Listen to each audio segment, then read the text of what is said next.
The South African Weather Service has warned that an intense cold front accompanied by snowfall is expected to affect KwaZulu-Natal from Sunday, 9 August 2026. The weather system will bring very cold, wet and windy conditions across most parts of the province, with daytime temperatures expected to remain below 10 degrees Celsius. Snow is forecast over the western parts of the province from Monday into Tuesday. The Weather Service says disruptive snowfall could affect major mountain passes and key routes, including the N3 between Van Rieenen and Howick, resulting in hazardous driving conditions and possible traffic disruptions.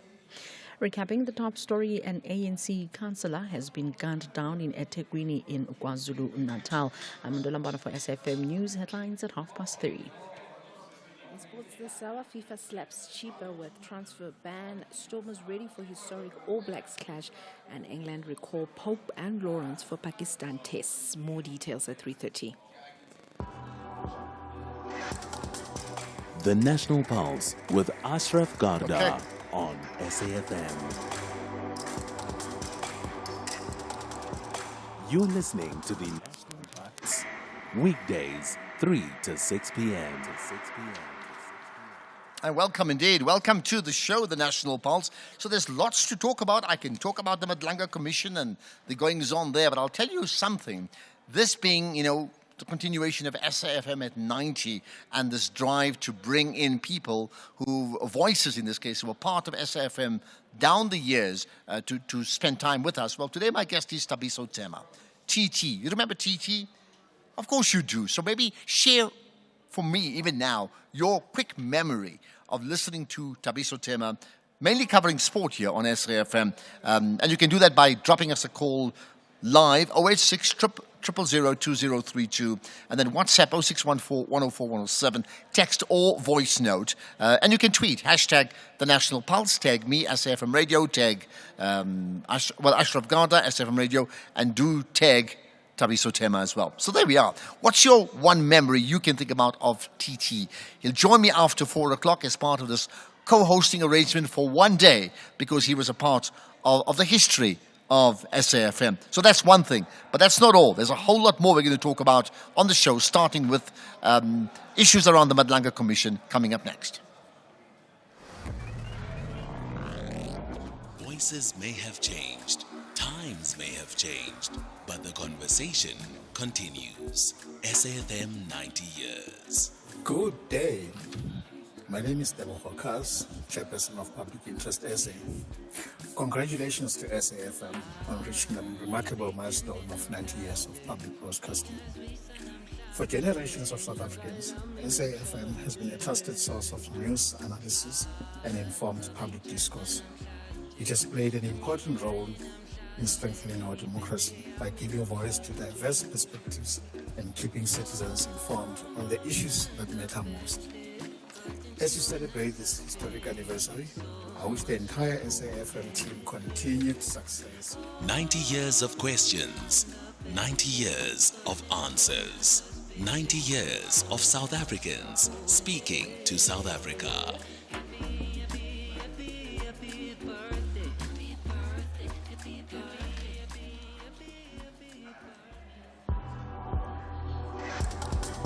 Ashraf Garda on the National Pulse.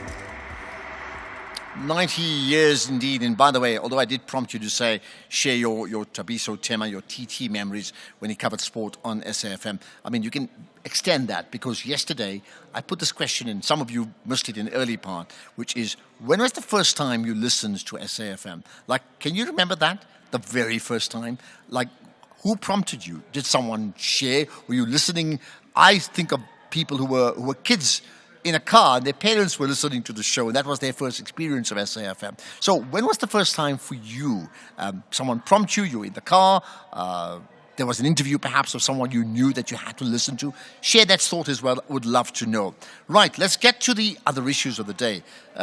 President Ramaphosa has noted the extensive recommendations and referrals detailed in the second interim report of the Madlanga Commission. So submitted to the President on the 29th of May, that second interim report marks a pivotal advancement in uncovering systemic corruption. And remember, that final report will be delivered on the 17th of December. So to talk us through what we now know is Dr. Shadi Makhanwe, the senior lecturer at the Wits School of Law. Appreciate you engaging us on the National Pulse.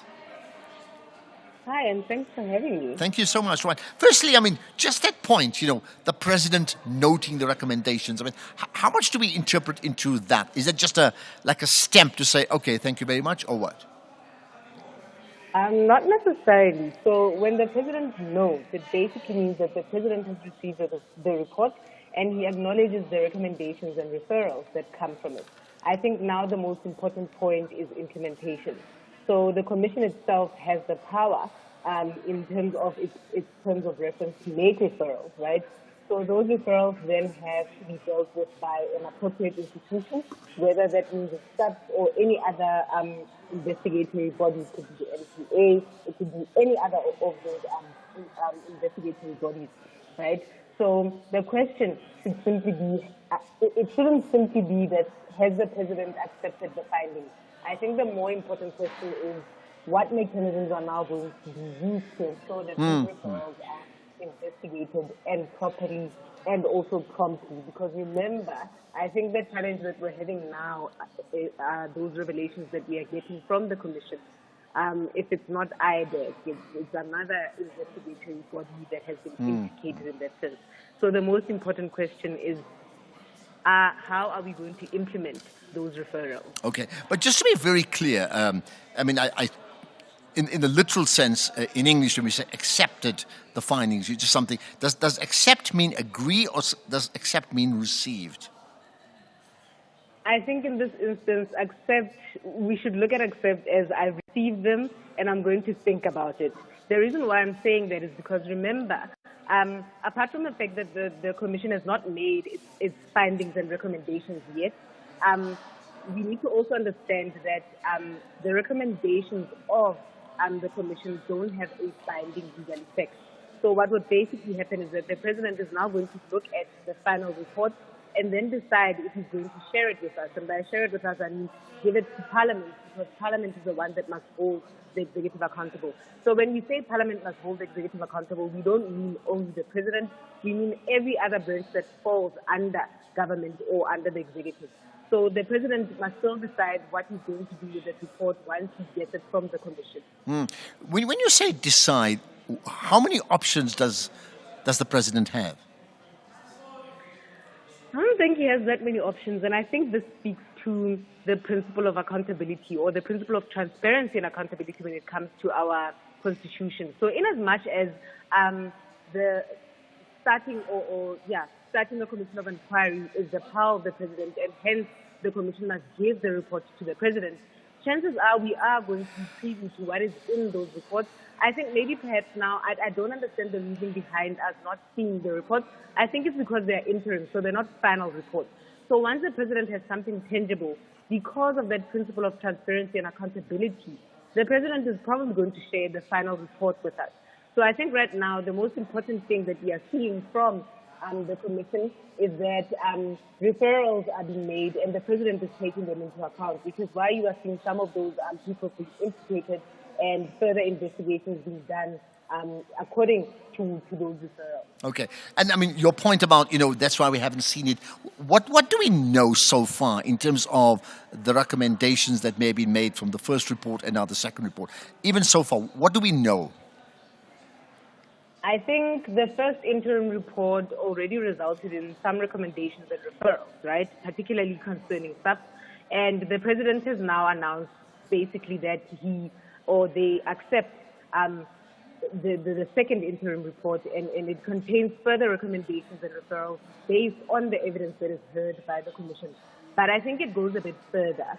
So based on the evidence heard since the beginning of the year, the commission has now recommended disciplinary proceedings and immediate investigations of possible criminal conduct involving the 4 individuals that we saw this morning when that announcement was made.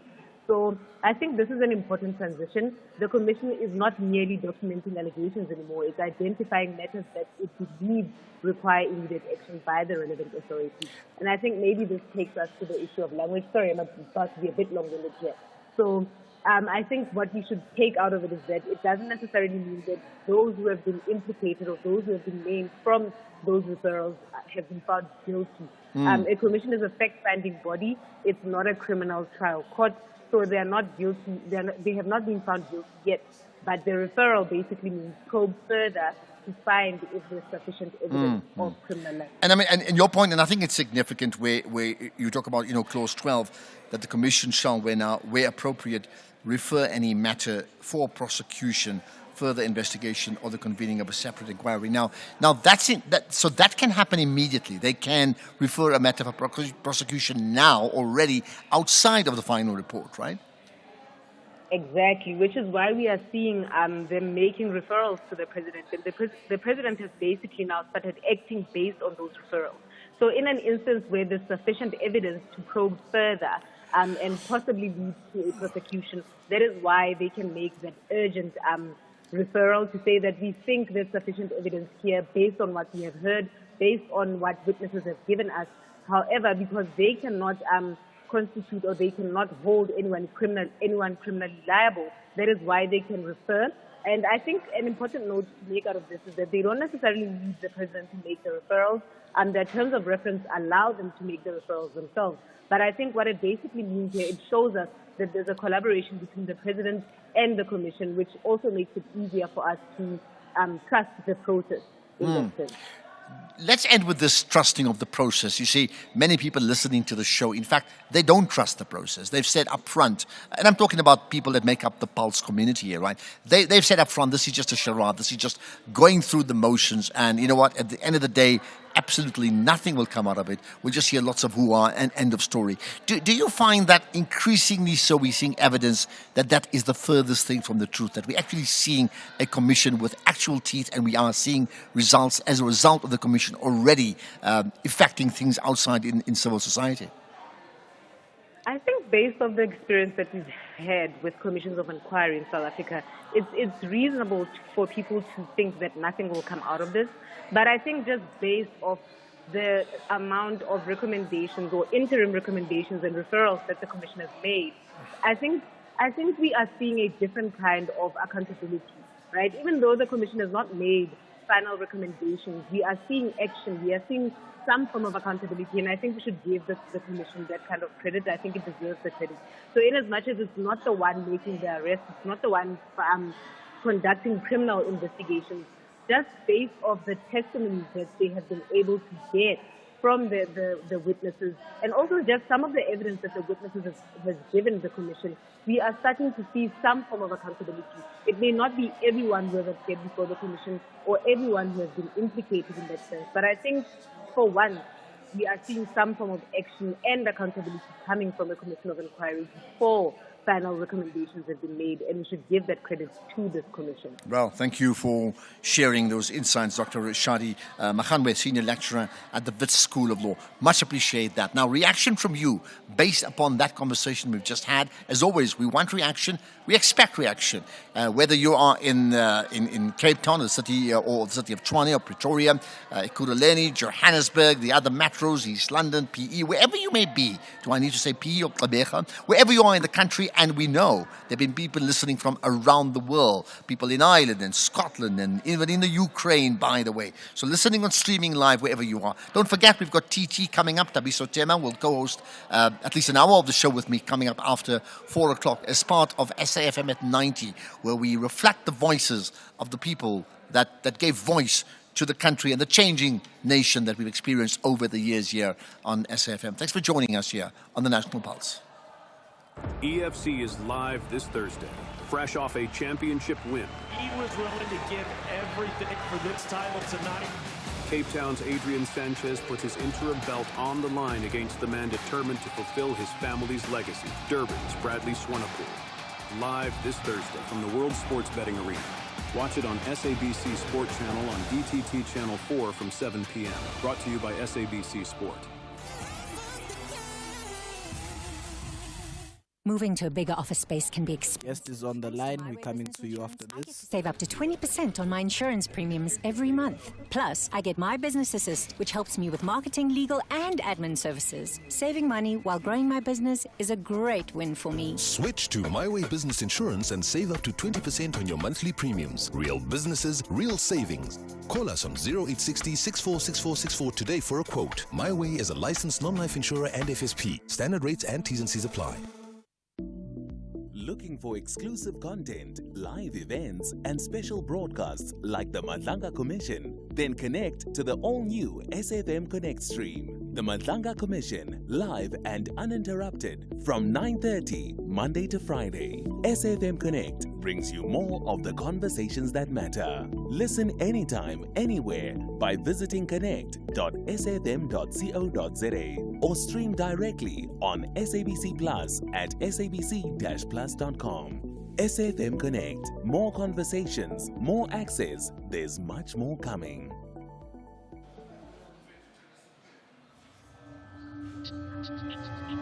You're listening to the National Pulse on SAfm. Right, as always, if I ask you to comment, you do comment. So let's hear you out.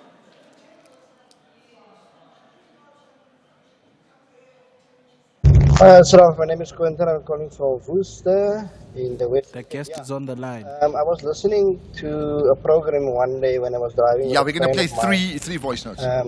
Listening to All right, no problem. I think it was it's almost now 7-8 months. And I'm now hook, line, and sinker into SAfm. I don't listen to any other radio during my day when I'm working. I will listen to maybe in the evening when I want to go to something that's more music-wise, but otherwise during the day it's because it's a lot of interesting stories and like Brian Hurst and everybody that giving information out and stuff like that. Yeah. Well, thank you. Bye. And happy birthday on your 90th.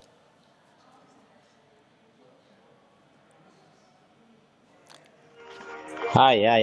Afternoon, Ashraf. I'm Patrick Mudrao, Pitebridge in Zimbabwe. I just want to talk about Julius Mkhwanazi. Julius Mkhwanazi have got many charges now. I think it's time for him just to stay there in jail rather than to be given bail again and again. He must just stay in prison and conclude his charges while he stays in prison. That's all. The National Pulse, weekdays, 3 to 6 p.m. Yeah, I heard what you said about Julius Mkhwanazi. Just stay in jail as far as that first call, hook, line, and sinker. Well, I'm glad you are hook, line, and sinker connected to SAfm, and in this case today, to the National Pulse. Much appreciate you engaging us, right? Okay, let's talk about another development that is central to an issue that is certainly one of the themes of the year in South Africa, about undocumented foreign nationals. So the story today is that KZN police had an operation targeting undocumented foreign nationals and businesses employing undocumented foreigners, and this happened in Pietermaritzburg. Let's find out what happened with Colonel David Netshuwanda, the KZN SAPS spokesperson. Thanks for engaging us on the National Pulse. Good afternoon to you and to the listeners. Thank you. So I take it, in this case, businesses and who they employ were targeted. Tell me why and tell me what happened. It is ongoing operations in the province wherein we are ridding our communities of undocumented foreign nationals and also ensuring those our messages that we've been sending out to business owners that they must only employ foreign nationals who are in the country legally and documents that allow them to be employed.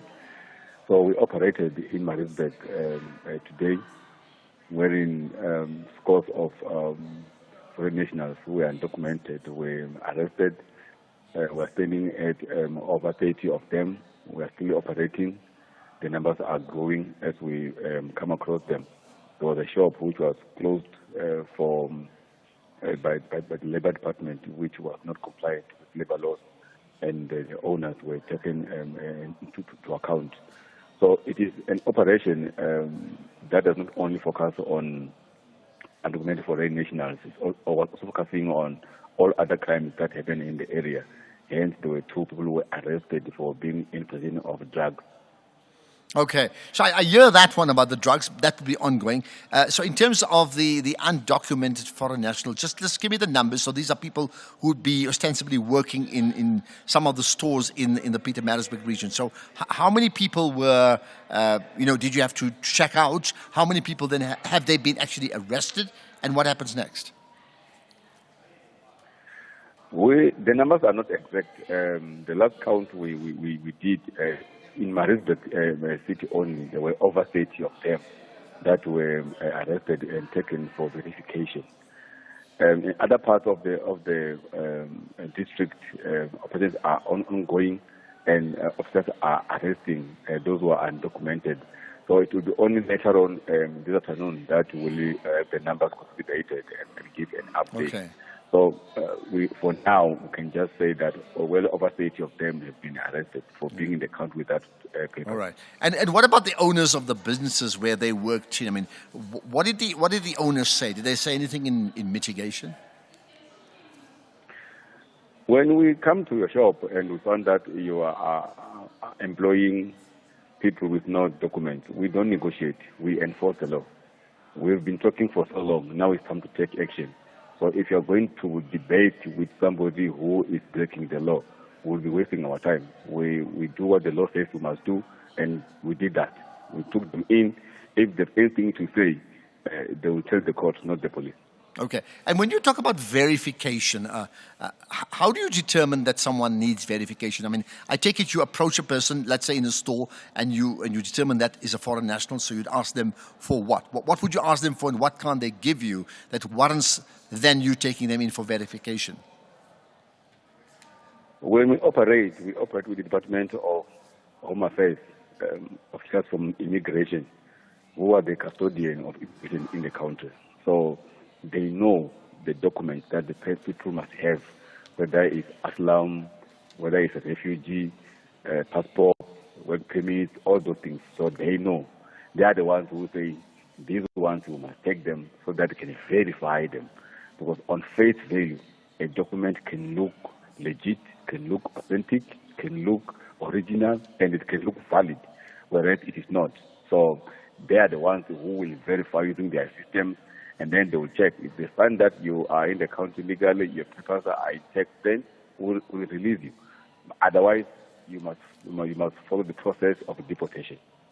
What do you say about those who say, we hear you, this was always the law, but for many, many years, the law was very lax on this, and nothing would have happened if it were not for the marches of people like March and others who then put pressure on government now to act? If that person will go back to our statement that we've been releasing years ago, we've been arresting undocumented foreign nationals for years. And it was never an issue because it was not in the spotlight. But we were arresting them in thousands. Now that there is a lobby group that is talking about it, it gets attention, and whatever we do as police, it's taken as if we are responding to a particular movement. We are not. We are doing what we've been doing. We've been operating. We've been arresting them. And it was not an issue back then to be spoken about. Now it's on the spotlight. We understand. And as police, we don't look at who's doing what, who's saying what. We continue enforcing the law. Yes, when an issue is on the spotlight, police cannot act as if they don't see what's happening. We also pay attention. We serve the people. And if people are raising an issue, we must pay attention. And if the concerns are genuine, we must act as well. And just lastly, how do you feel about that fact that, in fact, what you're saying is you were always doing your job. We just didn't know about it because you didn't have to tell us about it. You just continue doing your work. Now that there are pressure groups, and it appears like you are responding to them, but you were doing your work anyway. How do you feel about that? We continue enforcing the law. We don't want to concentrate and put feelings into it, because if you are a police officer and you attach feelings to what you are doing, you are not going to enforce the law the way you're supposed to. Yours is to be neutral, focus on the job at hand, and do the job. As human beings, yes, sometimes you feel like we've been doing this, we've been doing well, nobody seems to be noticing. But we are not there to be noticed. You are there to serve the people. There are those who see what you're doing and appreciate, and there are few who will still say that you are not doing anything. So as police, we are used to doing so much only to be told that we are doing nothing. So that doesn't bother us as we do our job. We've got the nation to serve. We've got criminals to chase. We've got the law to enforce. We focus on that, and then we are good to go. Okay, let's leave it at that. Appreciate the input that you've made today, Colonel David Netshwanda, the KZN SAPS spokesperson. And based upon what he said, I expect that you're going to respond to it. So let's get reaction from you on all things that were said here on the National Pulse. Right now, let's get the news headlines. Just go on 3:30.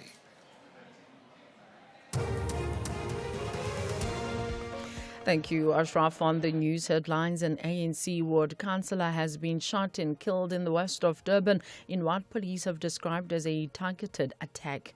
The Madlanga Commission has heard how former investigative directorate against corruption head advocate Andrea Johnson was warned about Police Minister Senzo Mchunu Chief of Staff Cedric Nkabinde, and tributes are pouring in for Ugandan footballer David Owori, who died after being attacked by robbers in the capital, Kampala.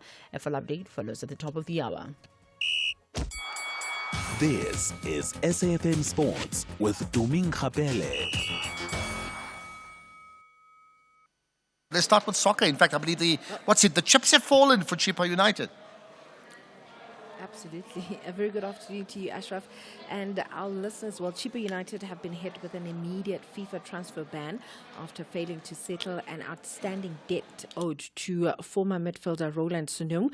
Now, the Burkina Faso international was released after 12 appearances in the 2023-24 season, with FIFA ruling in his favor for compensation. The Kabeja club has not complied, promoting the sanction, and the ban prevents Chippa from registering new players both domestically and internationally until the debt is cleared, or for up to 3 consecutive transfer windows.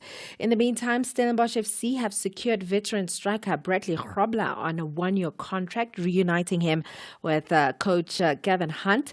The 38-year-old joins the Cape Winelands club on a free transfer after leaving Sekhukhune United, where he finished as top scorer in both of his 2 seasons.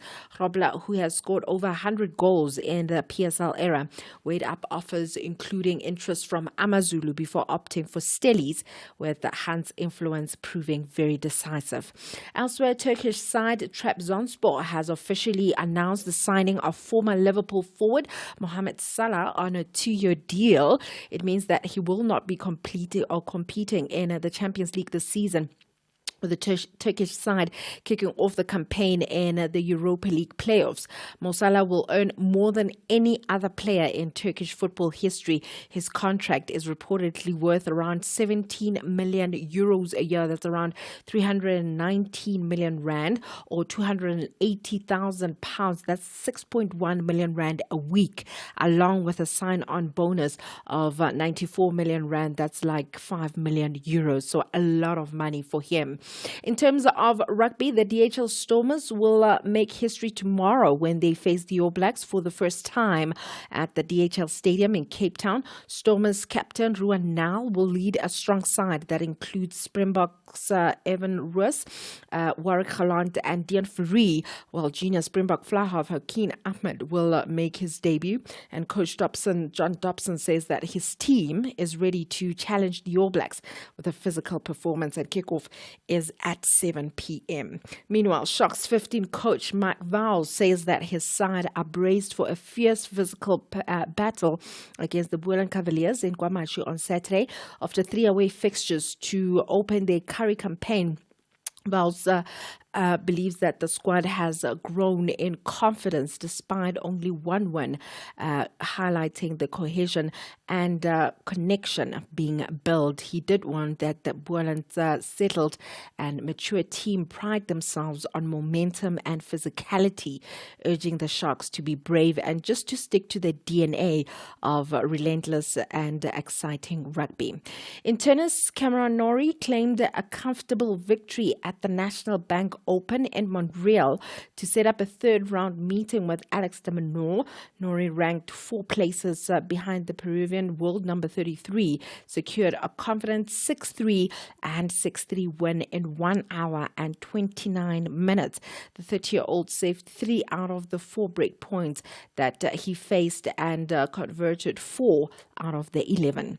Ending things off with cricket, England have recalled Surrey duo Ollie Pope and Dan Lawrence for their first 2 tests against Pakistan, naming a 16-man squad ahead of the series opener at Headingley on the 19th of August. Jacob Bethel misses out through injury and Jordan Cox promoted to number 3.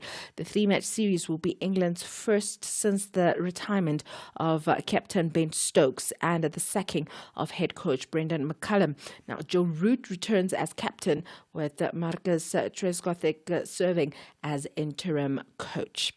That's it from my side for now. I'll have more in the next hour. Wherever you are in the world, SAfm 104 to 107 is accessible. We're also streaming live on Facebook, X, and YouTube at SAfm Radio. We acknowledge and appreciate everyone tuning in and watching our streams. Stay with SAfm 104 to 107 as we bring you Commission Live, breaking stories, and thought-provoking lectures. SAfm, leading the conversations that move us. Behind every successful woman is a story few people know. The doubts, the determination, the disappointments, the courage to keep going. This Friday, Joanne Joseph invites you into the personal journey of Nomsa Chabedi. Her leadership story, not as the SABC Group Chief Executive Officer, but as a daughter, a leader, a mentor, a woman whose life continues to inspire others. Be part of an honest conversation about leadership, resilience, and purpose. The Daily Discourse, Friday from 9 a.m., celebrating 90 years of conversations that move us.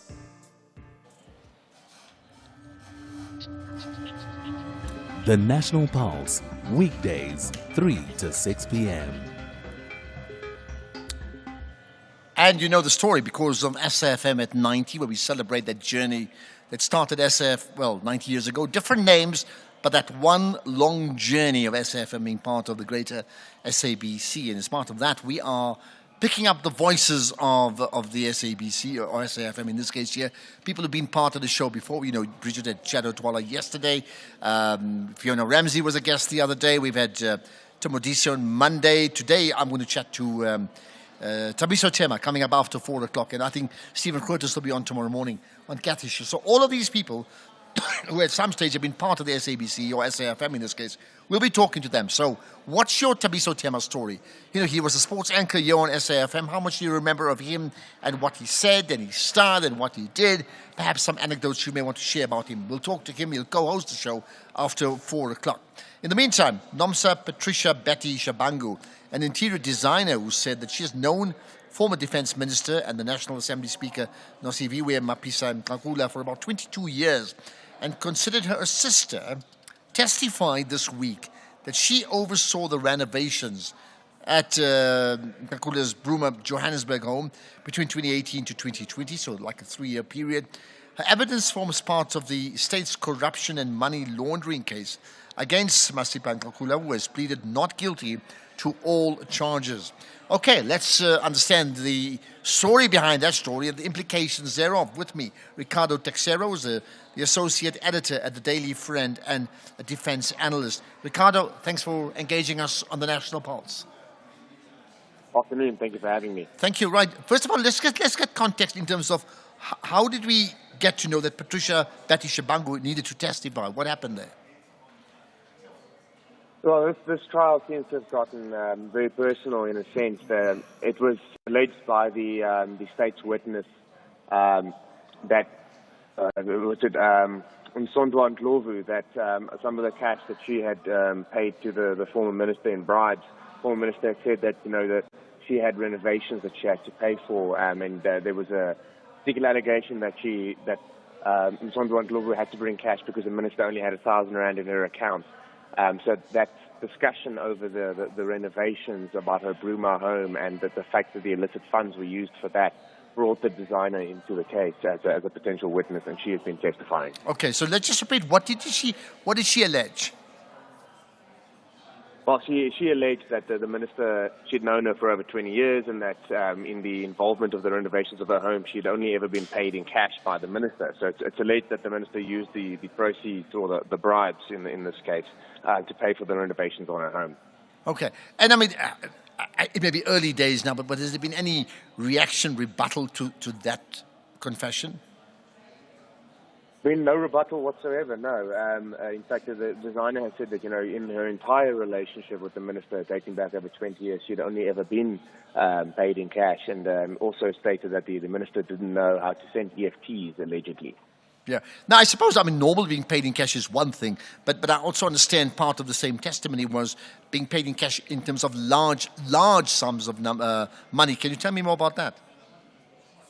Yeah, so the allegation, not just that they were paid in cash, but they were paid a total in between 1.7 and 1.8 million rand for the renovations of the home over a period of months in cash. And she even went as far as to say that there was still 200,000 rand outstanding, but that she didn't feel the need to bring it up to the minister because of the circumstances surrounding her arrest.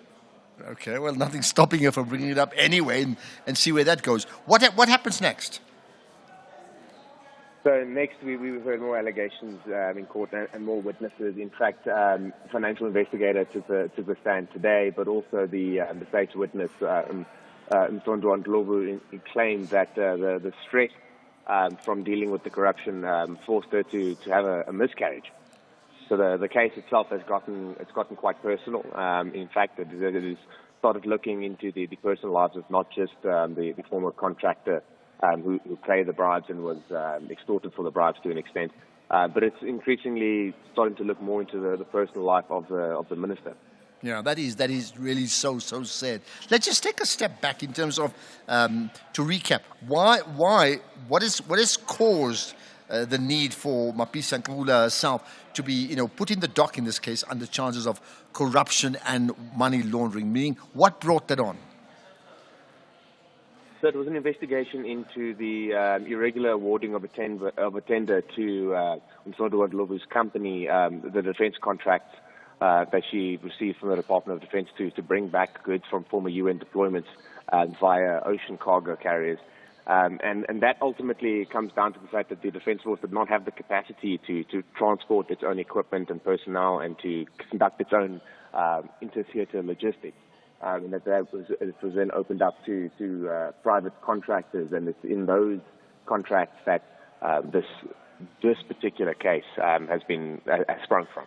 Okay, and that's where we shall leave it. Ricardo Teixeira, the associate editor at the Daily Friend and defense analyst, much appreciate you engaging me on the National Pulse. Thank you. Right, reaction, even from you, wherever you may be, around the country, around the world, on the issues we've raised so far. Reaction on SAfm at 90. At that point, what was your first experience of when did you listen to SAfm the very first time? Did someone have to prompt you? Were you just switching dials and you just somehow came upon SAfm? Did we interview someone that was your relative and you just never went away? Did something else, something stranger than that happen? When did you listen for the first time? And how long have you been listening over that period of time? And perhaps names, current names and names from the past that you can remember. So do some name dropping. Here's your chance. I'll get to your calls and comments in a moment. 90 years of history. One living conversation. It was way back in the 1950s when that most innovative and experimental of conductors, Nicholas Arnoncourt, began experimenting with performing styles that history showed were employed in the days of Bach, Handel, Haydn, Mozart and Beethoven, just to mention the principal figures. He decided to eschew the alleged excesses of the romantic interpreters of Baroque and classical period music and to try and find some sort of truth, some sort of return to the purity of articulation, bowing, intonation, and, more importantly perhaps, phrasing that history showed were used in the 17th and 18th centuries. The results were astonishing and created a considerable amount of controversy, let alone anger and resentment from some critics.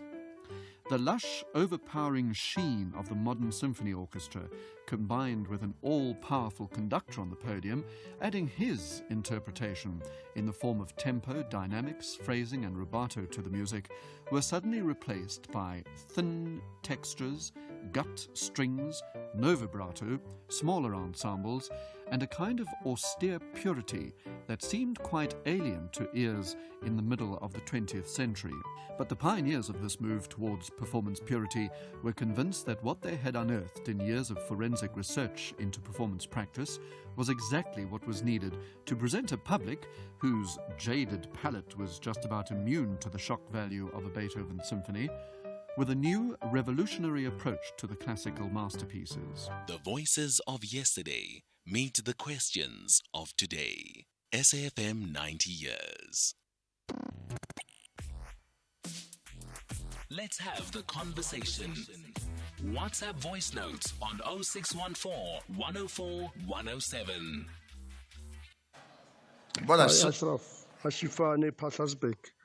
As early as 1991 to date, I tune in SAfm to be well informed, educated, enlightened, and entertained by the leadership of Tim Modise, Tsepiso Makwetla, Gideon Mkari, Sakina Kamwendo, John Pellman, and the Gwala brothers. The list is on and on and on. Happy 90th birthday and my loyalty for 35 years. Thank you. Good afternoon, Ashraf. This is Mbelombedzo in Soweto. I started listening to SAfm when I was 16 years, and I became blind in 2017. And fast forward, SAfm came to broadcast their last show in December 2021 at home. So happy birthday, SAfm. I will forever appreciate the SAfm visit at home. Thank you. Good afternoon, Ashraf. I think another recommendation that must come from the Madlanga Commission is that Mr. Paul O'Sullivan must be kept very far away from the justice system here in South Africa.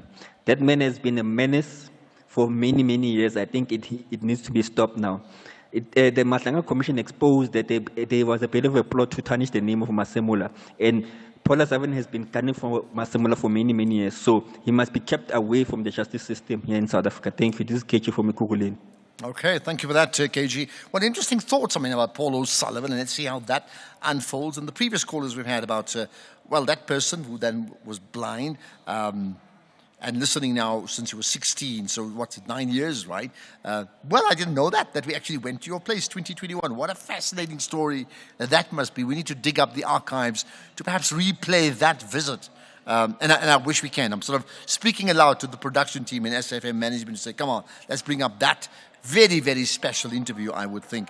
And the other one, 1991, listening, loyal for 35 years. Much appreciate the birthday celebration message, but really much appreciate the loyalty to you. If I could give you a birthday cake, I would give it to you. I promised you that. So, that would be wonderful. I'm just thinking aloud. Imagine if we just collected, 1,000 people of SAfm listeners in one sitting. I don't know.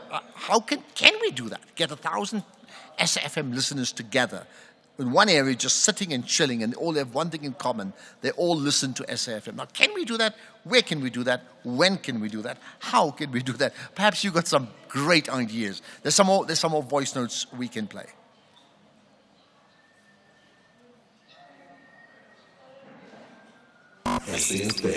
You all know that image, Hector Peterson being carried in, that other man's arms. And I'd like to say that I'm personally very grateful, to see such bravery, such courage in the face of danger. From Algiers to the desert sands, culture lives. Rai music, Amazigh heritage, tradition and identity, standing tall. Algeria does not bend, it stands. In every grain of sand, in every voice, there is resilience. Algeria, the giant of the Sahara. This is what we are becoming. SAfm, leading the conversations that move us. Every generation has a story. Every generation has questions. Every generation has a voice. For 90 years, SAfm has been part of the conversation. This August, we listen back to the voices that brought us here. We celebrate the people who shaped our journey, and we listen for the voices that will shape what comes next, including the launch of a new annual SAfm property. This Women's Month, we are in search of an SAfm woman. 4 extraordinary women, 4 extraordinary journeys. One question: what does it mean to be an SAfm woman? SAfm 90 years. Women, a new voice. 90 years of conversation. A nation story. Our shared future. From 1 August, SAfm. Ashraf Garda on SAfm. Yeah, I tell you what, I'm truly, truly fascinated by the numbers of people who listen to the show, not just this show, but, all of SAfm, and their journey as to how they listen for the very first time, and then what happened to them next. So, Lindela, you're one of them, right? Go ahead, hello. Yes, Ashraf, good afternoon. Ashraf, in 1991, I had just finished my matric and just joined the Pan-Africanist Congress, PAC. And then in the PAC, we used to be told that it is a crime not to be ignorant about current affairs and what is happening all over the world. So from then, I started to listen to. That is when I started to listen to news programs, news bulletins, and all of those kind of things. And SAfm, I discovered SAfm then. So from then, I've never stopped. People like Tim Modise, John Pellman. So all of you guys, up to Ashraf today, I've been there. I found the news programs very informative, very engaging, very with a lot of information. So I appreciate it a lot. Keep at it, guys. Well, you know what? I mean, what a wonderful story. But I also want to just say thank you to the PAC. I mean, really, they made you one of the clever guys, man. Yeah, they made you a clever guy. So there you are. So much appreciated. But I mean, that is true. We said so yesterday. When you listen to SAfm, you will just know more. No more listen to SAfm. So absolutely. But wonderful story, and I'm glad you listened and you haven't stopped listening to the show. So and to that entire SAfm. So much appreciated, Lindela. Thank you for that. Right? Lovely, lovely story indeed. We'll get more of those, okay? Just when did you listen to SAfm for the very first time? What prompted you? Who told you? Who instructed you? Who advised you? Or you just eavesdropping in a car, not wanting to listen, but you just found it fascinating anyway. And then, of course, after 4, we left Tabiso Tema coming in because he was a sports anchor here on SAfm. So he'll join me for about an hour or so. So what's your Tabiso Tema memory? They call him TT these days. What's your TT memory? How much do you remember of him here on SAfm? And perhaps what's some of the things you'd like to talk about him, to him as well? Let's talk about, talking about what happened in the past. What about a 2011 recycling waste plan that's been put up for presentation now? We'll talk about that next. Ashraf Garda on SAfm. This has got to be the most bizarre story. The news coming out of the Merafong local municipality, because they're under fire. And listen to the story. Why? The allegation is they presented a 2011 waste management plan. Now that's fine if they presented the 2011 plan in 2011. They presented the 2011 plan as a plan now, and it's verbatim 2011, and they presented it now as a new draft. So, lots of questions to come out of that. Let's get the thoughts of Buti Elliott Mtembu, who's the One Marathon Organization's Secretary General. Buti, thanks for engaging us on the National Pulse. Thank you for having me, Ashraf. Thank you. I mean, I suppose you picked up on it. You have strong views on this. What happened? Ashraf, about last month, we picked up that the Merafong local municipality, the administration, took a 2011 waste management plan and presented it to the council as a new plan, and of which that is plagiarism. Now, the councillors who were sitting in that council meeting, none of them were able to pick up that this is the 2011 waste management plan that was just recycled for this year until 2031. Okay, when you say none of them were able to pick it up, but somebody did. That's why we're talking about it now. Who did? Obviously, we are following everything that is happening in that municipality, Ashraf, as we have been standing up for the rights of the community on service delivery issues. Now, that's how we were able to pick up when they invited people to make inputs on that plan. We picked up that actually this is the old plan that was approved and implemented in 2011. And there are some consequences actually that the community is going to suffer based on this particular plan. Okay, what happens next? You brought it to their attention and they said what? The Merafong municipality, they have this tendency of not responding whenever we try to engage them. But the worst part of it is that, Ashraf, when you develop a waste management plan, it is influenced by several factors, one of them being the status quo. Now, this plan speaks about the status quo of 2011, meaning now the municipality are saying the status quo is still the same. Now, taking into consideration that in actual fact the population has grown, the household, there's more development that has taken place. So you need to revise this every now and then so that you can have a better plan that will be able to accommodate the population and the development of the area.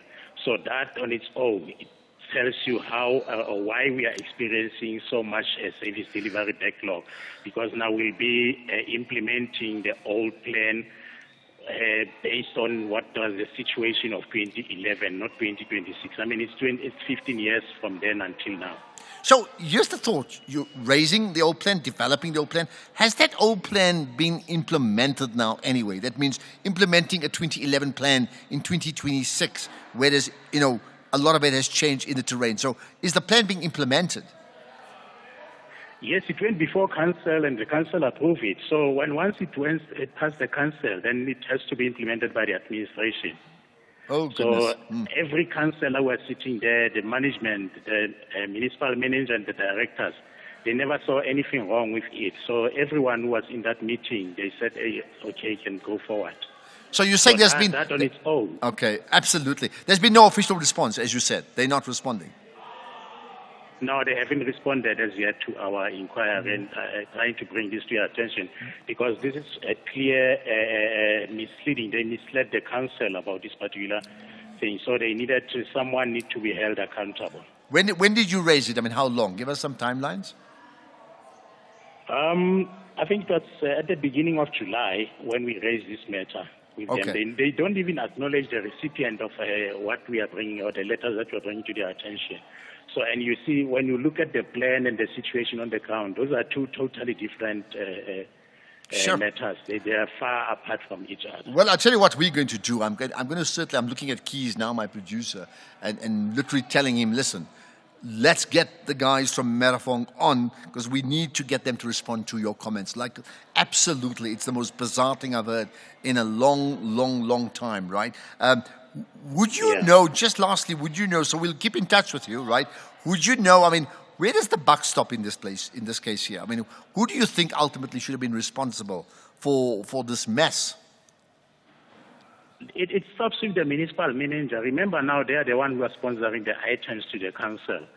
And the municipal manager, if he did not, it's clear that he did not do his homework by checking before he submits this item to the council. Now, the municipal manager was supposed to check it and then submit it. If it's not satisfactory, return it back to the executive director. But now the mayor of Merafong is supposed to hold the municipal manager accountable. But unfortunately, that's not the case. She's not capable to can hold him accountable for misleading the council. Even the speaker, they cannot hold these officials accountable. So wait, you got the city manager who can't do his or her job. The speaker can't hold the city manager accountable, and the mayor can't hold the city manager accountable. So nobody can hold each other accountable. I mean, in essence, that's yes, what you're hence saying. that's how it is in our municipality. Unfortunately, the municipal manager is forever absent, not at work, and this is not a surprise for us because he doesn't know what is happening in that institution. Okay. He's running the municipality from Johannesburg while the municipality is in Carletonville. I can think many people listening are saying their pulses are racing, and I can understand for all the right reasons here in this case, or wrong reasons. Buti Elliott Mtambo, thanks for your time. Thanks for bringing it to our attention. I think it is such an important story. We must absolutely get reactions. I'll get Kizo in Tabiseng to follow up because we must get reaction from Merafong, and we'll let you know about it. And I think the audience will want to know about it too. So thank you for your time. There we are. Buti Elliott Mtambo, the One Marathon Organization's Secretary General. I mean, like, seriously. Have you heard anything like this in a long time?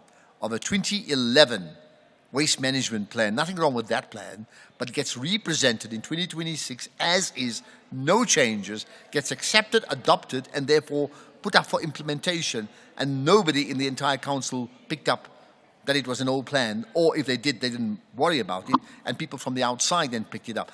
I have not heard anything like that in a long time, but perhaps you can teach me a thing or two. Let's get the news. It's 4 o'clock.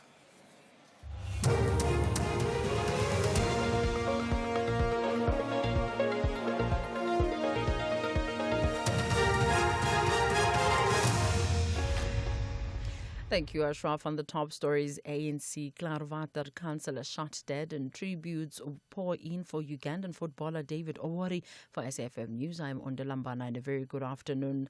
An ANC ward councillor has been shot and killed in Klaarwater near Marion Hill, west of Durban, in what police have described as a targeted attack. Police say the councillor was meeting in his office with several community members when an unknown man arrived claiming he needed assistance. The councillor reportedly went outside to assist the man, who then allegedly drew a firearm and shot him several times. Police spokesperson Colonel Robert Nechunda.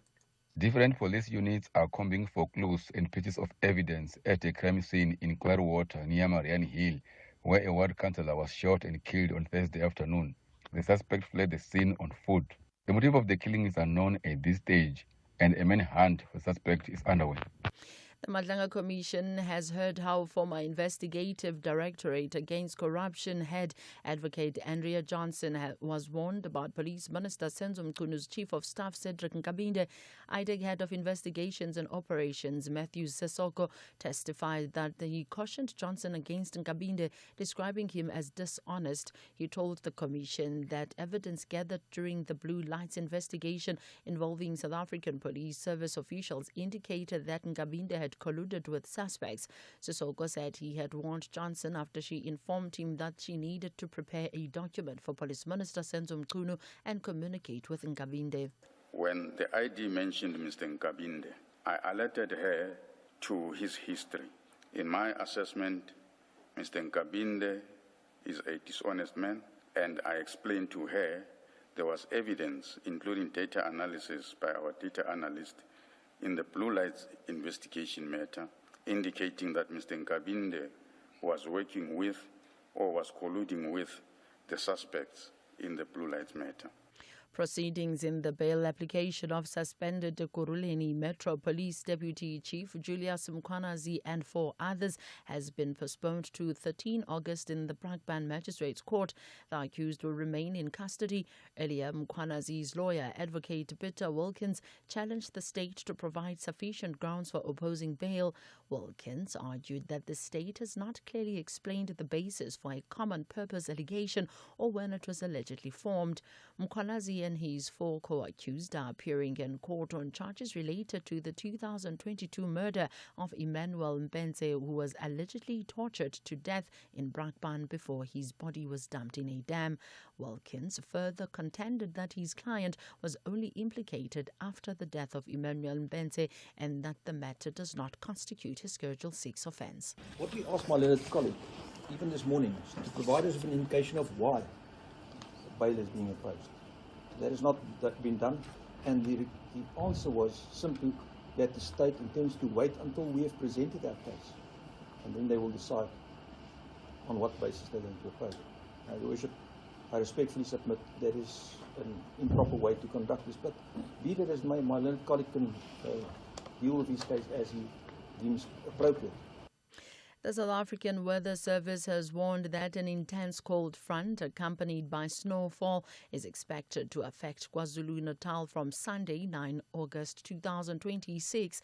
The weather system will bring very cold, wet and windy conditions across most parts of the province, with daytime temperatures expected to remain below 10 degrees Celsius.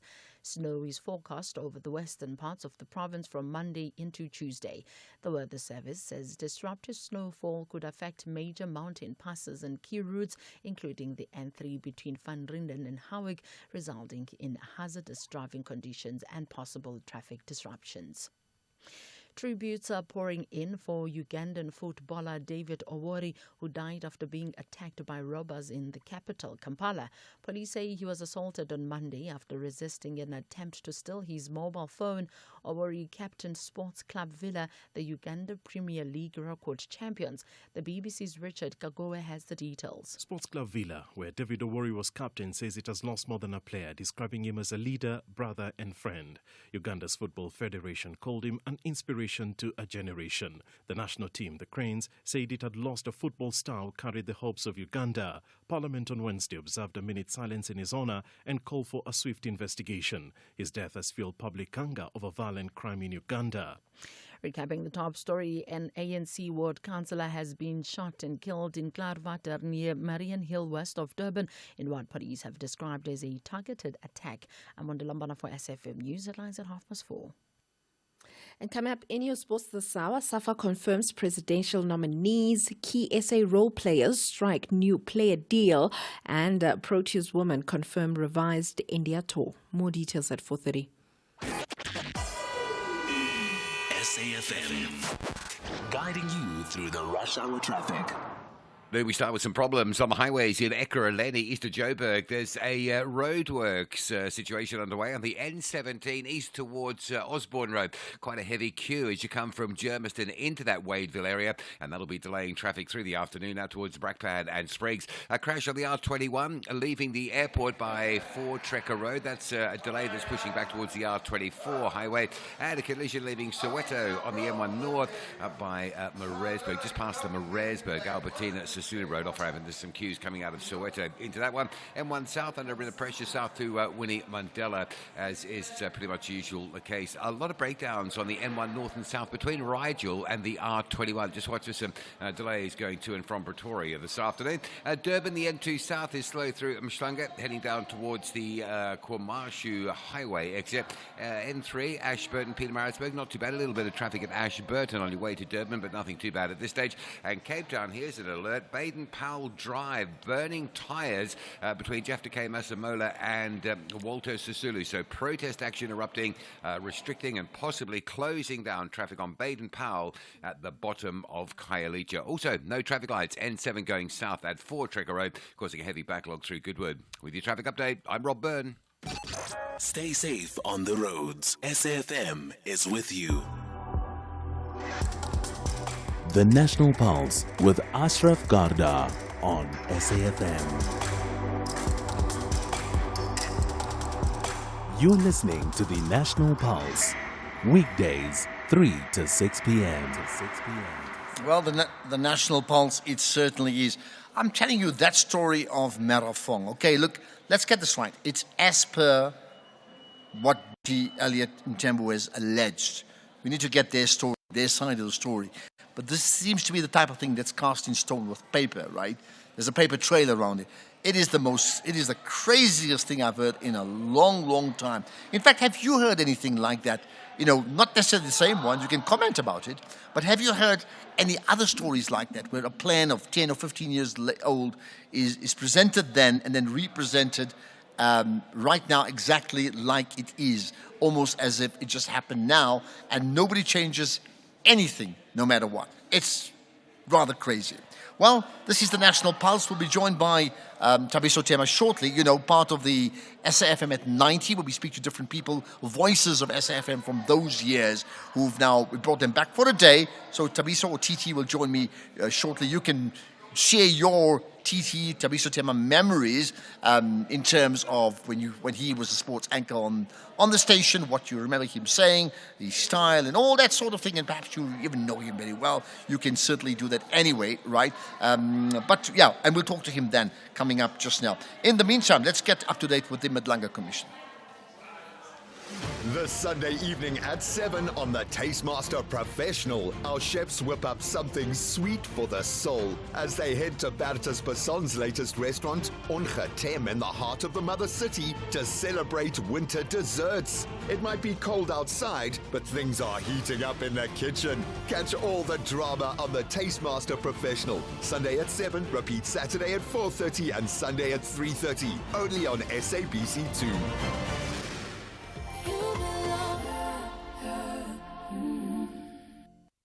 Important message to all social grants beneficiaries. Did you know that SASSA verifies beneficiaries monthly? Did you receive a message to have your grant reviewed or to undergo eLife certification? Do not be scared. Just comply. For the month of August, older persons grant beneficiaries will be paid on Tuesday the 4th, disability grants on Wednesday the 5th, and children's grants on Thursday the 6th. If you do not get your grant on these dates, worry not. Do not rush to the SASSA office. Wait until Friday the 7th of August. Should you receive your grant on the 7th of August, note that your grant is under review and you need to visit your nearest SASSA office in August to conduct a review or life certification. This message is brought to you by SASSA. #SASSA Cares.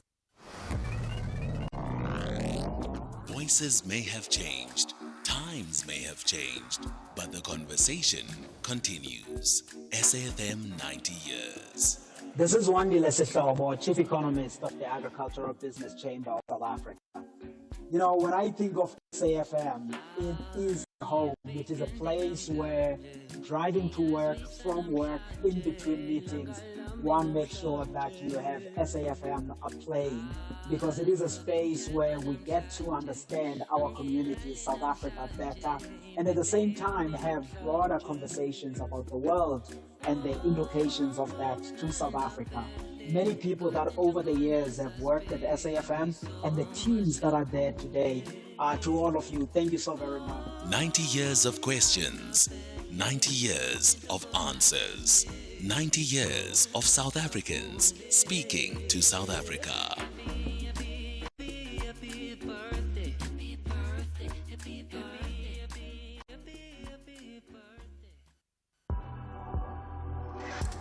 The National Pulse with Ashraf Garda. I think that last point in the promo is so important. You know, 90 years of South Africans speaking, well, to South Africa and speaking about South Africa. And that's why this show, The National Pulse, is just that. It is the National Pulse. It reflects the pulse of a nation, what it thinks, what it feels, what it breathes every single day of the year, in this case here, right? Okay, so Thabiso Tema will join me shortly, co-hosting the show as part of the SAfm at 90 celebrations. He's the voice of the SAfm before. And of course, we're going to talk to him, but you can share your Thabiso Tema memories as well. In the meantime, let's get to the Madlanga Commission. So the Commission resumed hearings today with the investigating Directorate Against Corruption Head of Investigations, Matthews Sissoko, on the stand to shed light on the conduct of the former head, which is Advocate Andrea Johnson, and the inner workings of the unit that so puzzles all of us. Sissoko's appearance follows a series of testimonies from IDEC officials who have raised questions about operational decisions, internal processes, and accountability within the directorate. Right, now what we've done is we've picked out some key clips coming out of that. Amongst them, just to recap, earlier today, Sissoko told the Commission that certain matters, including the crime intelligence cases, were deemed sensitive and could only go to Johnson's office. So amongst the clips, first of all, Sissoko says he warned Advocate Johnson about the Chief of Staff to Minister of Police Cedric Nkabinde, raising concerns about what he described as his dishonest conduct. 2025, the ID convened a meeting, which, I don't know what I was trying to say. To which I was called, yes. She said the meeting was to discuss the CI investigation. and that she was required to report or write something to the Minister of Police, Minister Mkhune, and to send correspondence to the Chief of Staff, Mr. Cedric Nkabinde. The meeting was short, did not go into detail of the case. When the ID mentioned Mr. Nkabinde, I alerted her to his history. In my assessment, Mr. Nkabinde is a dishonest man, and I explained to her there was evidence, including data analysis by our data analyst in the Blue Lights investigation matter, indicating that Mr. Nkabinde was working with or was colluding with the suspects in the Blue Lights matter. And against that investigation, I advised Sorry. You use the definite article, the Blue Lights Matter. Yes. Which Blue Lights Matter is this? So the Blue Lights Matter, Chair, it's an investigation that we started whilst we were in IPID. It's on high-level police corruption. The suspects in that, or the accused, because now they're appearing in court on that matter, are generals in the police. Okay, we'll just pause on that part. Let's get to another of the clips. The IDEC head of investigations, Matthews Sissoko, then said he was present during discussions on the crime intelligence matters, but significantly was not informed of key developments. Of the matters I have received, I recommended only one for authorization. Attached MS5 is the register of matters that went through my office or I became aware of. Of the 27 matters that were recorded in the register, 13 of them were received by me. I only recommended one for authorization. Chief Boy received 5 matters and Chief Perumal received 10 matters. At the time when the CI matters were authorized, I was on duty and no one was acting in my position. I went on sick leave on the 10th of November after I was kidnapped. Then Chief Perumal was appointed to act in my position until I returned to work on the 13th of January 2026.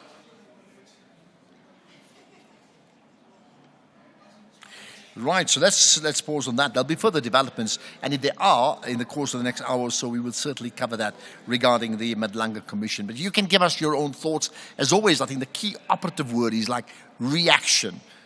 I know you react, and I know some things move you more than others. And of course, we host the conversations that move you. So whatever it is, you can call in live, you can WhatsApp, in text or voice note. Please keep to the 30-second limit for voice notes. It really does help. You can tweet as well, hashtag the National Pulse when you do just that.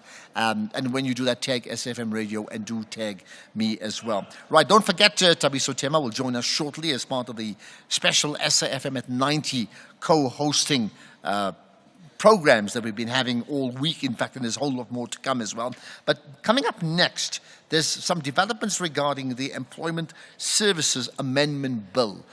Let's talk about that. South Africa out of this world. They are champions for the first time. Machia's brace. Africa's finest are ready to battle for continental glory at the Women's Africa Cup of Nations from 26 July to 16 August. Linda Mutsalo, Israel is celebrating. Don't miss the passion, the skill, and the unforgettable moments as Africa's best teams compete for the WAFCON 2026 title. Back Banyana Banyana. Watch WAFCON live on SABC. That is it. That is the final whistle. Catch all the action live on SABC2, SABC3, SABC radio stations, and SABC Plus. African Queens, live and loud on SABC. One needed to win. SABC Sport is the official broadcaster of WAFCON 2026.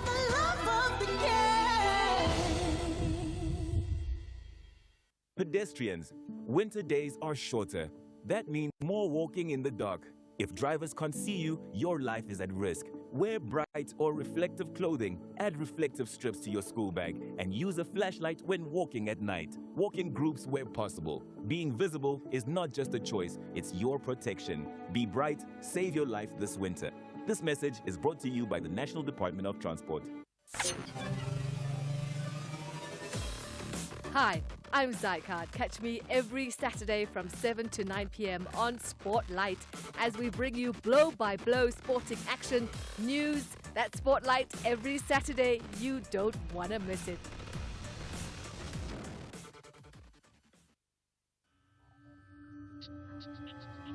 You're listening to the National Pulse on SAfm.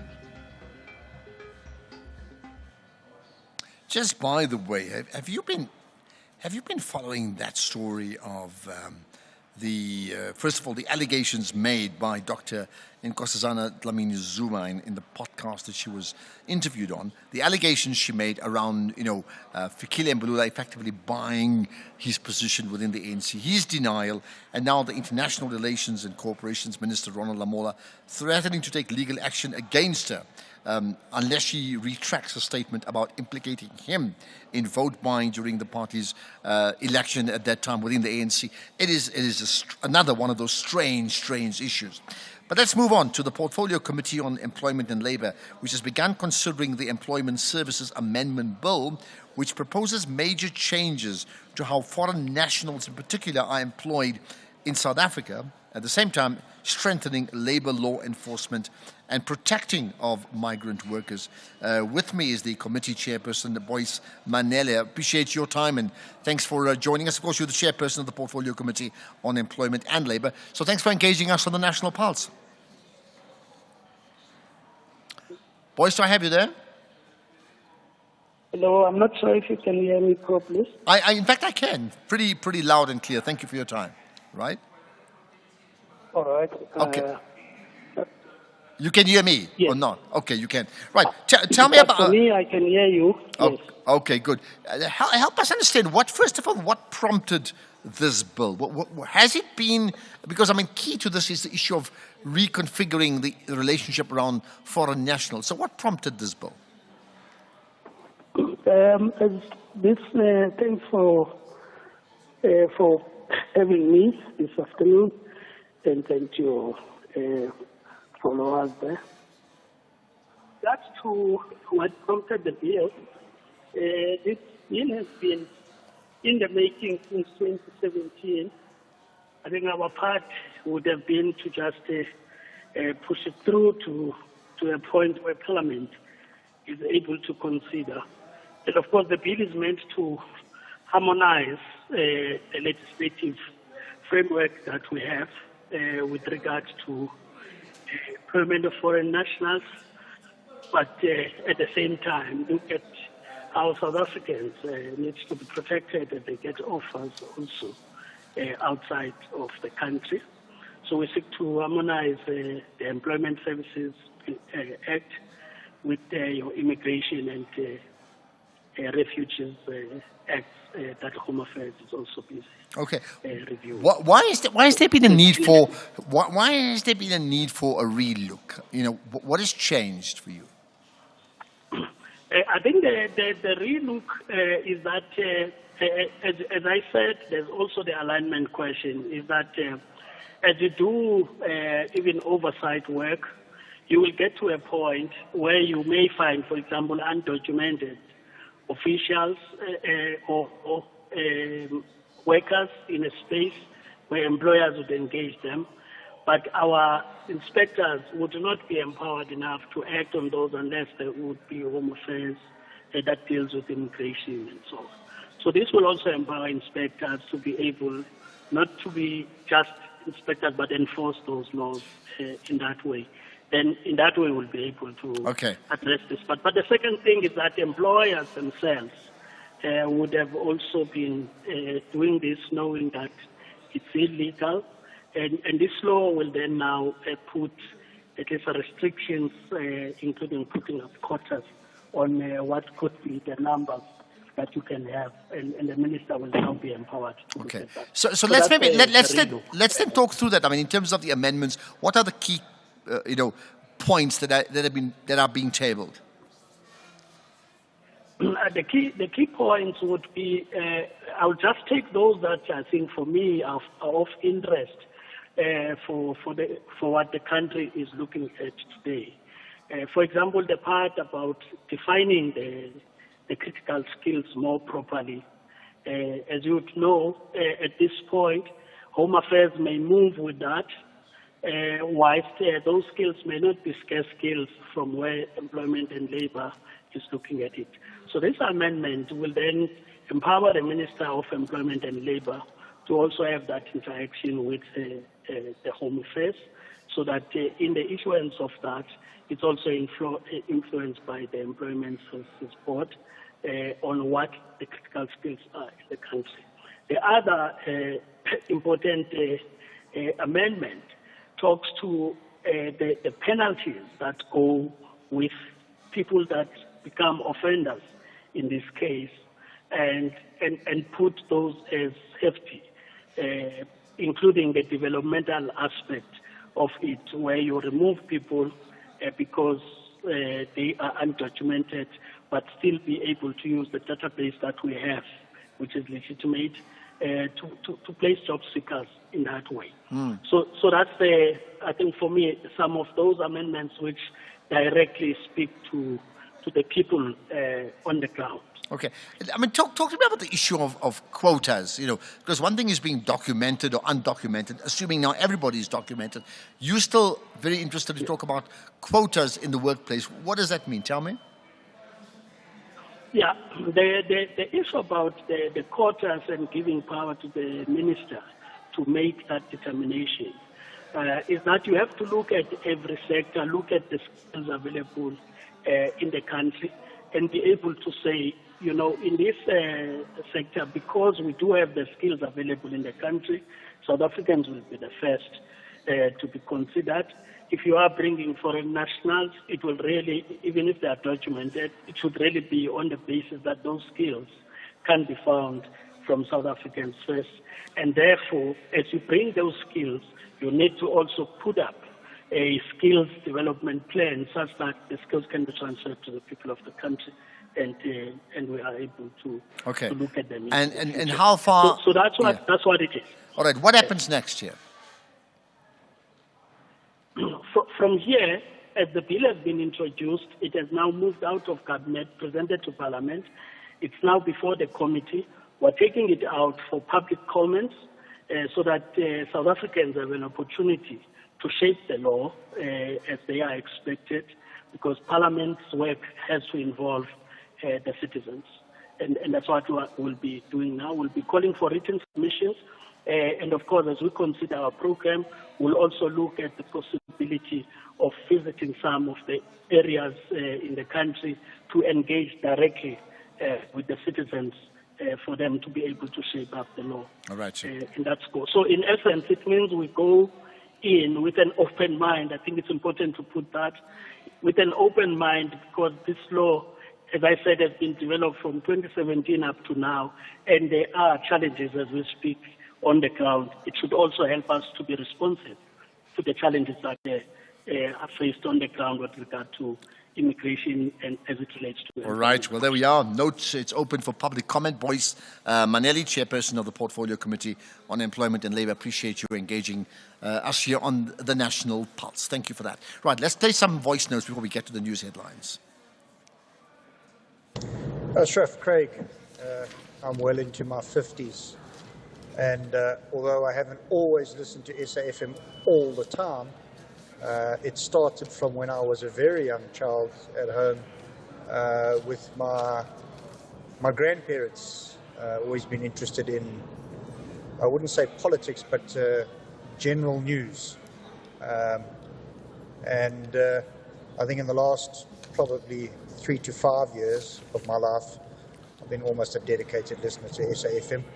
I travel hugely, spend a lot of time in the vehicle, so it's great company all the time.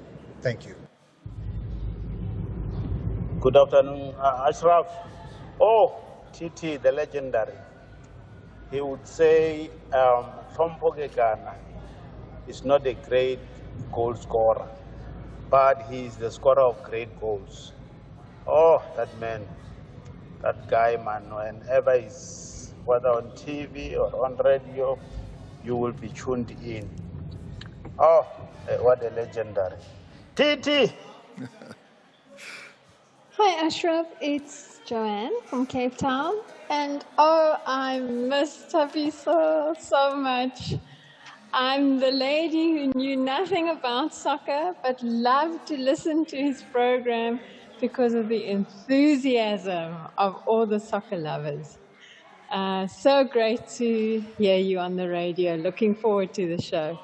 Cheers. Whoa, Tabisotema brings back childhood memories. You know, I've listened to SAfm for the longest while because my dad would not go a day without SAfm. I knew very well that when the radio turns on, it's bulletin after bulletin. It's funny how it was boring when I was still at my young ages, but I grew to understand. And ever since, I've been listening to SAfm. Well, there we are. I mean, those messages are I mean, they really touch you, right? One about SAfm and the SAfm journey, but the other about Tabiso Tema. So he'll join me. He's in the house. He'll join me shortly. Let's get those headlines now. It's 4:30. Thank you, Ashraf. On the news headlines, the ANC councillor who was shot and killed in Klaarwater, west of Durban, has been identified as KK Kwela from Ward 17 in the eThekwini municipality. Minister of Agriculture, Willie Okampa, has reiterated the importance of collaboration between government and the private sector in the fight against foot-and-mouth disease. And the Limpopo Department of Education says more than 600 schools in the province are still using pit toilets.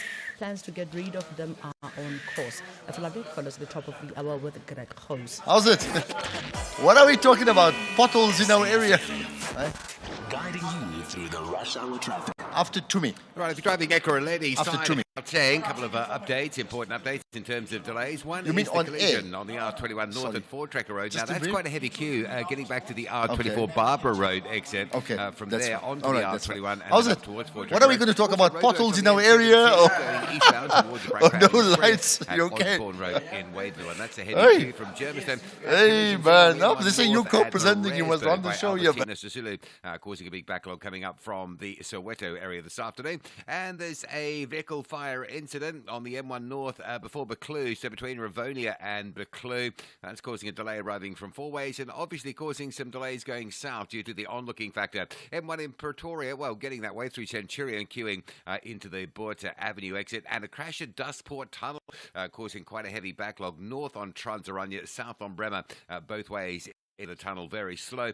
Durban, the N2 coming southbound through Gateway down towards Komashu's been busy today. They had some roadworks a bit earlier, which were lifted, but it's still slow as you just come through that construction zone. The rest of Durban not looking too bad. Pietermaritzburg, Ashburton checks fine as well. Cape Town, just an update on Baden-Powell Drive with the tyres that are burning near Jafta Masamola. Police are on the scene. Traffic is able to get past. It will be slow, but you can get past some smouldering tyres that were alight earlier this afternoon. And the N2 out of town, pretty heavy from Nelson Mandela Boulevard right through to Bunga Avenue out by Langa. With your traffic update, I'm Rob Byrne. This is SAfm Sports with Duming Khapele. To me, lots to consider. I mean, you spoke about Chippa United earlier on, but you now have another story about the bosses of SAFA, right? Yes, I do. The South African Football Association has handed over nomination Okay, documents let's talk. for its upcoming elective congress to the Independent Governance Committee for vetting. The presidential nominees include current SAFA President Danny Jordan, Amazulu Chairman Sandile Zungu, and SAFA Vice President Bernard Bailey. Now, the elective congress will take place on the 1st of September, while the vetting process is expected to be completed by the 28th of August. And SAFA CEO Lydia Munyapao says that all nominations have been submitted to the governance committee, and only eligible SAFA members who meet the organization's requirements will appear on the ballot. It's going to be a very interesting election, and I'm yet to see who's going to win this one. Meanwhile, Kaizer Chiefs have been handed a bye from the first round of this season's CAF Confederation Cup, while debutants Durban City will face Rukinzo of Burundi. Chiefs, who are one of the 8 clubs exempted from the opening round, will meet either Zambia's Red Arrows or FC Rouge of Madagascar in the second round, with the second leg at home in late October. In terms of Durban City, who are appearing in continental competition for the first time after winning the Nedbank Cup, they host the first leg against Rukinzo early next month. Victory would set up 56 clubs entered the Confederation Cup, which carries around $4 million prize money for the winners. Now, elsewhere, under fire, FIFA President Gianni Infantino has survived calls to resign, winning the backing of the governing body's leaders after marathon crisis talks in Morocco. Infantino apologized for mistakes in his botched attempt to sell off a stake in the World Cup, but FIFA's management board reaffirmed their full support, including Secretary General Matthias Grafstrom, who had earlier condemned the plans. In terms of netball, South Africa President Mamie Diale says that the SPAR National Senior Netball Championships continue to grow from strength to strength every year. The stage is set for the 2026 edition, which will take place at Sternberg High School in Cape Town from Thursday until the 12th of August. And Diale says that teams from various districts have arrived and are ready to do battle for top honors. This championship is growing bigger and bigger. We are having 110 teams that are participating here, of which, we have deaf netball. They are coming with 4 teams. And that's inclusion, because we always preach inclusion. We always preach access. We want to give everybody a chance to participate. So SPAR Under 21 and Senior Championship is that platform where we give everybody a chance to, get a chance to participate. We also have Namibia that will be part of the SPAR Champs. We have Botswana, for a simple reasons that we are building relationship with sister countries, and they look up to us in terms of development, in terms of our programs, and we are open to assist them. We're not selfish when it comes to that. So they will be also participating in this championship, and it's great. So let's move on to rugby. If you need another reason why rugby is thriving in South Africa, well, here's one. Professional players will now benefit from a new 2.5-year collective agreement aimed at improving working conditions and overall welfare. The agreement, which was negotiated by My Players, SA Rugby, and the Rugby Employers Organisation, sets minimum standards for everyone from Springboks to development squad players. Now, it includes better protection for salaries, medical benefits, disability cover, concussion care, workload management, and also annual leave. Now, players will also be guaranteed at least 12 non-contact weeks every year, including 5 weeks of leave.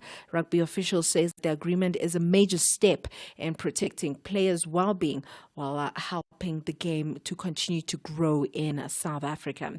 Anything's off with cricket. Cricket South Africa has announced a revised schedule for the Proteas Women's Inbound Tour against India in December. The multi-format series begins with a historic one-off test in Gqeberha, and that is from the 9th to the 12th of December, followed by 3 ICC Women's Championship ODIs in Paarl, Cape Town, and Bloemfontein. That is between the 16th and the 22nd of December.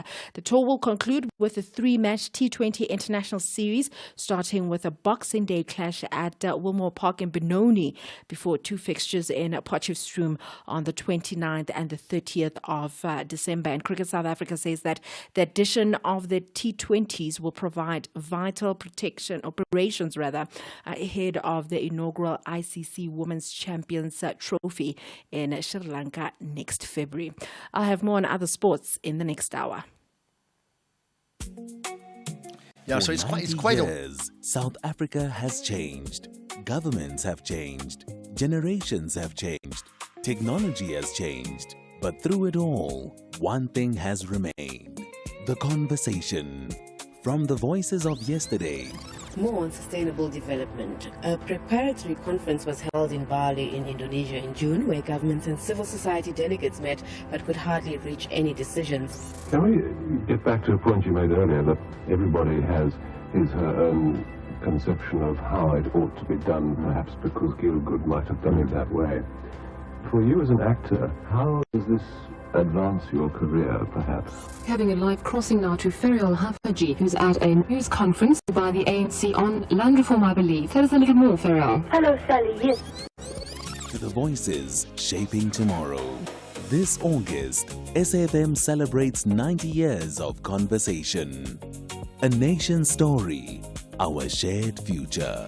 SAfm turns 90 from 1 August. SAfm. The conversation continues.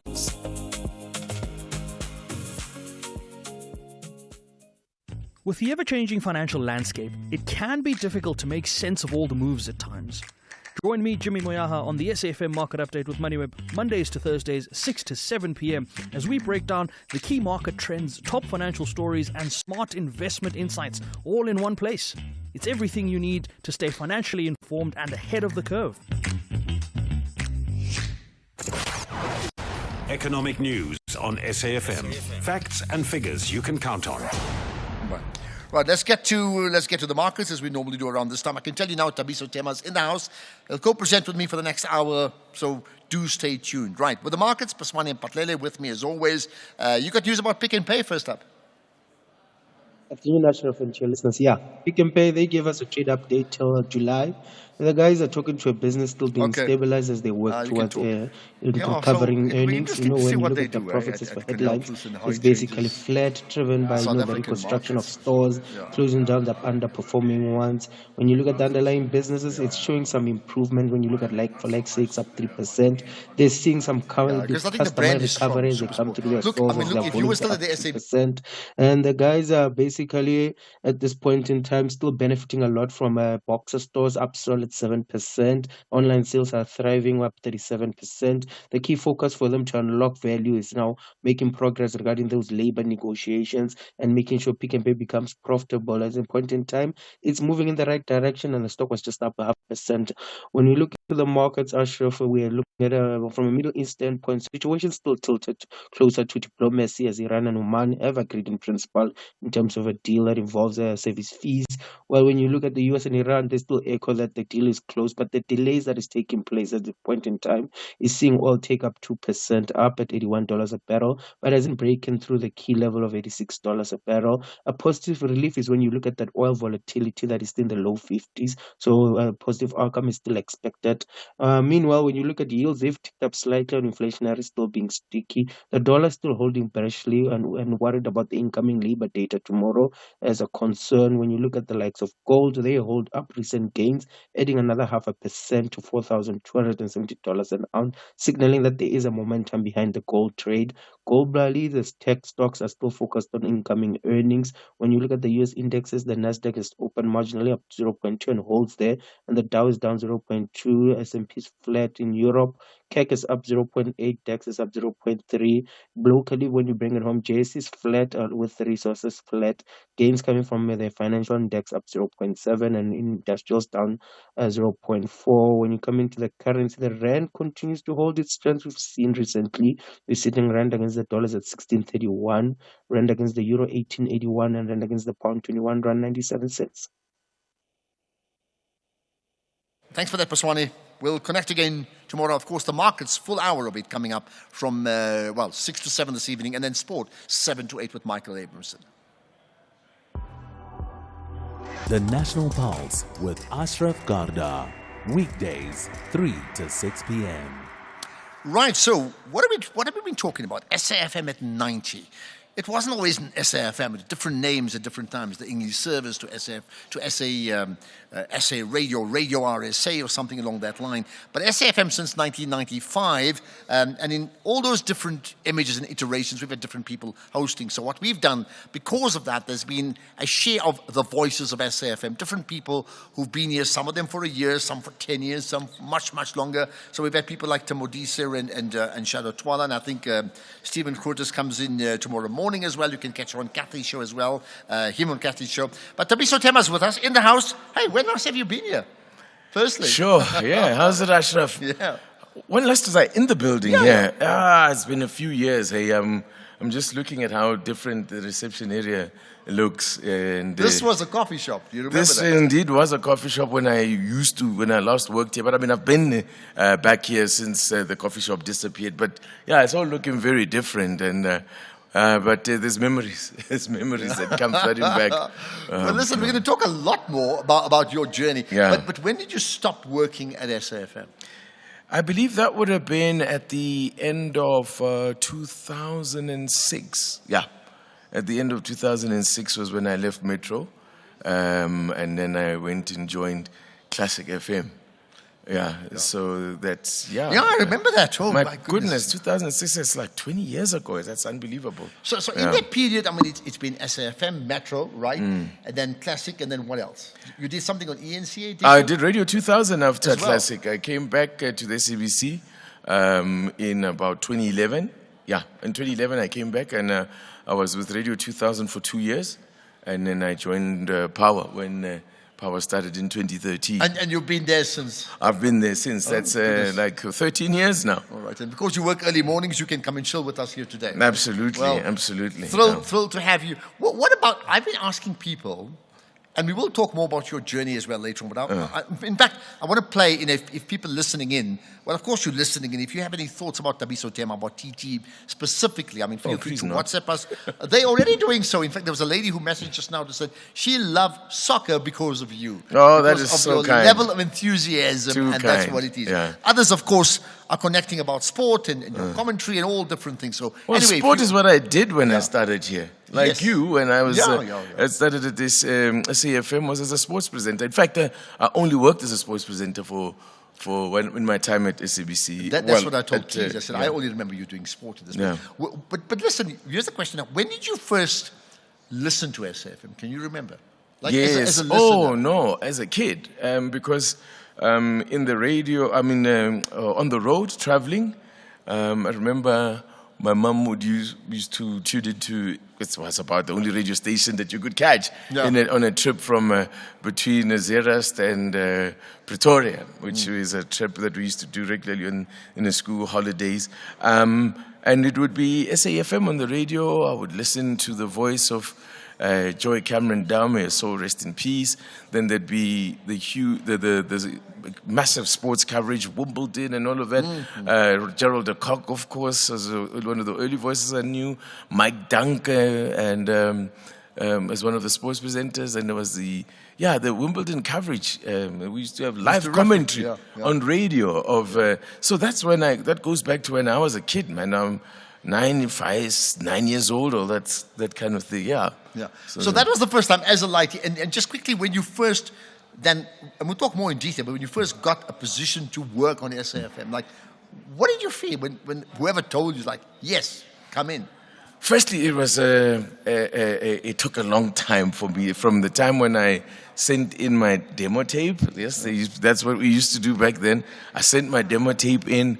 From the time I first sent it in, I swear it felt like 7 months or something before the actual. And this is 7 months of me calling in every week. Did you? Hey, have you had a listen to my demo? Have you had a listen to my demo? And I would be speaking to a guy who's wasn't even making the decisions. Says, oh, I'll check with Dennis. Speaking to the wrong guy. Dennis O'Donnell was my boss. Yes, my boss. Listen, my we're going first to talk more boss. about names like Dennis O'Donnell. I'm sure Helen Midvock will come up as well. I mean, that's a sport you played in. But listen, thanks for passing that audition, the very first one. You're not quite an audition today, but you're going to co-host and co-present with me for the next hour or so. So we'll do that, including a very important conversation around the Expropriation Act, which comes up next. Before there was the SAfm you know today, there was the English service. There was Radio South Africa, Radio South Africa, and there was a country going through extraordinary change. Hello. Good morning, Mr. Raphael. From the darkness of apartheid I have to inform honourable members. through the states of emergency, Earlier, it was reported an explosion had occurred at an ESCOM. through the release of Nelson Mandela, Comrades and fellow South Africans, I greet you all. Through the birth of a democratic South Africa. As we know, elections do not create change, they create only the opportunity for change. The conversations continued, and in 1995, a new SAfm emerged. A new country, a new voice, a new chapter. This August, SAfm looks back at the journey that brought us here. The voices, the moments, the people, the history. 90 years of conversation, a nation story, our shared future. SAfm turns 90 from 1 August. SAfm, the conversation continues. The National Pulse with Ashraf Garda. Weekdays, 3 to 6 p.m.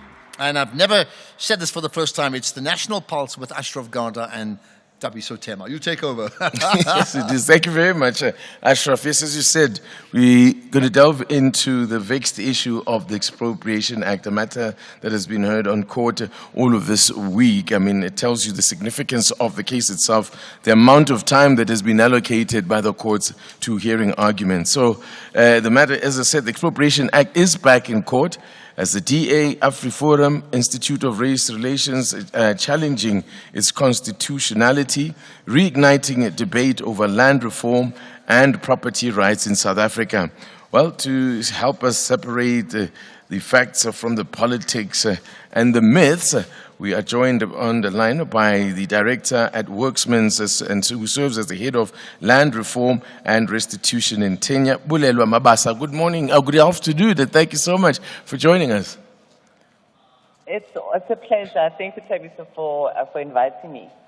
So let's try and unravel the various strands that there are to this matter that's being heard in the court. I mean, the DA, AfriForum, and IRR are all coming from very different angles and are challenging very different aspects of the act. Maybe if maybe as a starting point, let's just break down what the different arguments that are being presented are. Yes, Tabiso, as you know, this matter comes as a result of a consolidation of two cases that were brought separately by the DA and AfriForum outside of before the Pretoria Court and the Western Cape Court. The DA's argument, first substantive argument, is around the procedure that preceded the introduction of the expropriation bill within the parliamentary process. They are arguing that 5 of the NCOP representatives did not have sufficient provincial mandates, or rather that those people did not get the authority from their, in respect of provincial mandates. That is more of a very kind of procedural issue, which if it succeeds or if the court has sympathy for that argument, could lead to the bill in its entirety being struck down. And then the other argument that the DA has raised is that there is no scope for expropriation without compensation at all in our Constitution. They argue that compensation is part and parcel of our policy and part of the Constitution. The AfriForum's arguments linked with the Section 12 issues are that the way that the wording of Section 12 is, which is basically where the Act stipulates circumstances under which expropriation without compensation may be paid, the AfriForum's argument is that the wording is too vague and it may open up scope for the state to seek to expropriate without compensation within circumstances that are beyond what is stated in Section 12.3 of the Expropriation Act. Then the other arguments are around Section 19, which is that when an expropriation party seeks to expropriate land, the current reading is that the expropriation continues despite the parties still arguing or negotiating or mediating about the purpose of the expropriation and also the amount of compensation payable. So those are really the kind of more substantive issues that are being made. There have been some skirmishes around jurisdiction, but I think if I were to summarize the nub of the issues, those would be the three major issues that are currently before the Western Cape High Court. Okay, Bulelwa, if I can come in now, Ashraf Garda here, right? So what's interesting, I mean, the three organizations you've mentioned, AfriForum, a political party in the DA, and then a third one around Institute of Race Relations, they have similar positions, but how do they then differ from the other parties and organizations that have not taken this issue to court? You know, Ashraf, it's a difficult question because we've got to be careful to separate the law from politics. Politically, the DA and the AfriForum are against the concept of expropriation without compensation, and they've been public about that. That's not kind of controversial. Those are the main protagonists, if you like. Those are the people who are the main, or rather the parties that are the main protagonists or the applicants that are before the court. So other parties that are involved, those would be the respondents. So those would be the opponents. Those would be the state respondents, the president, the legislature, and the Minister of Public Works. So the affidavits that the court is currently sitting with, or rather adjudicating upon, are based on three of those applicants.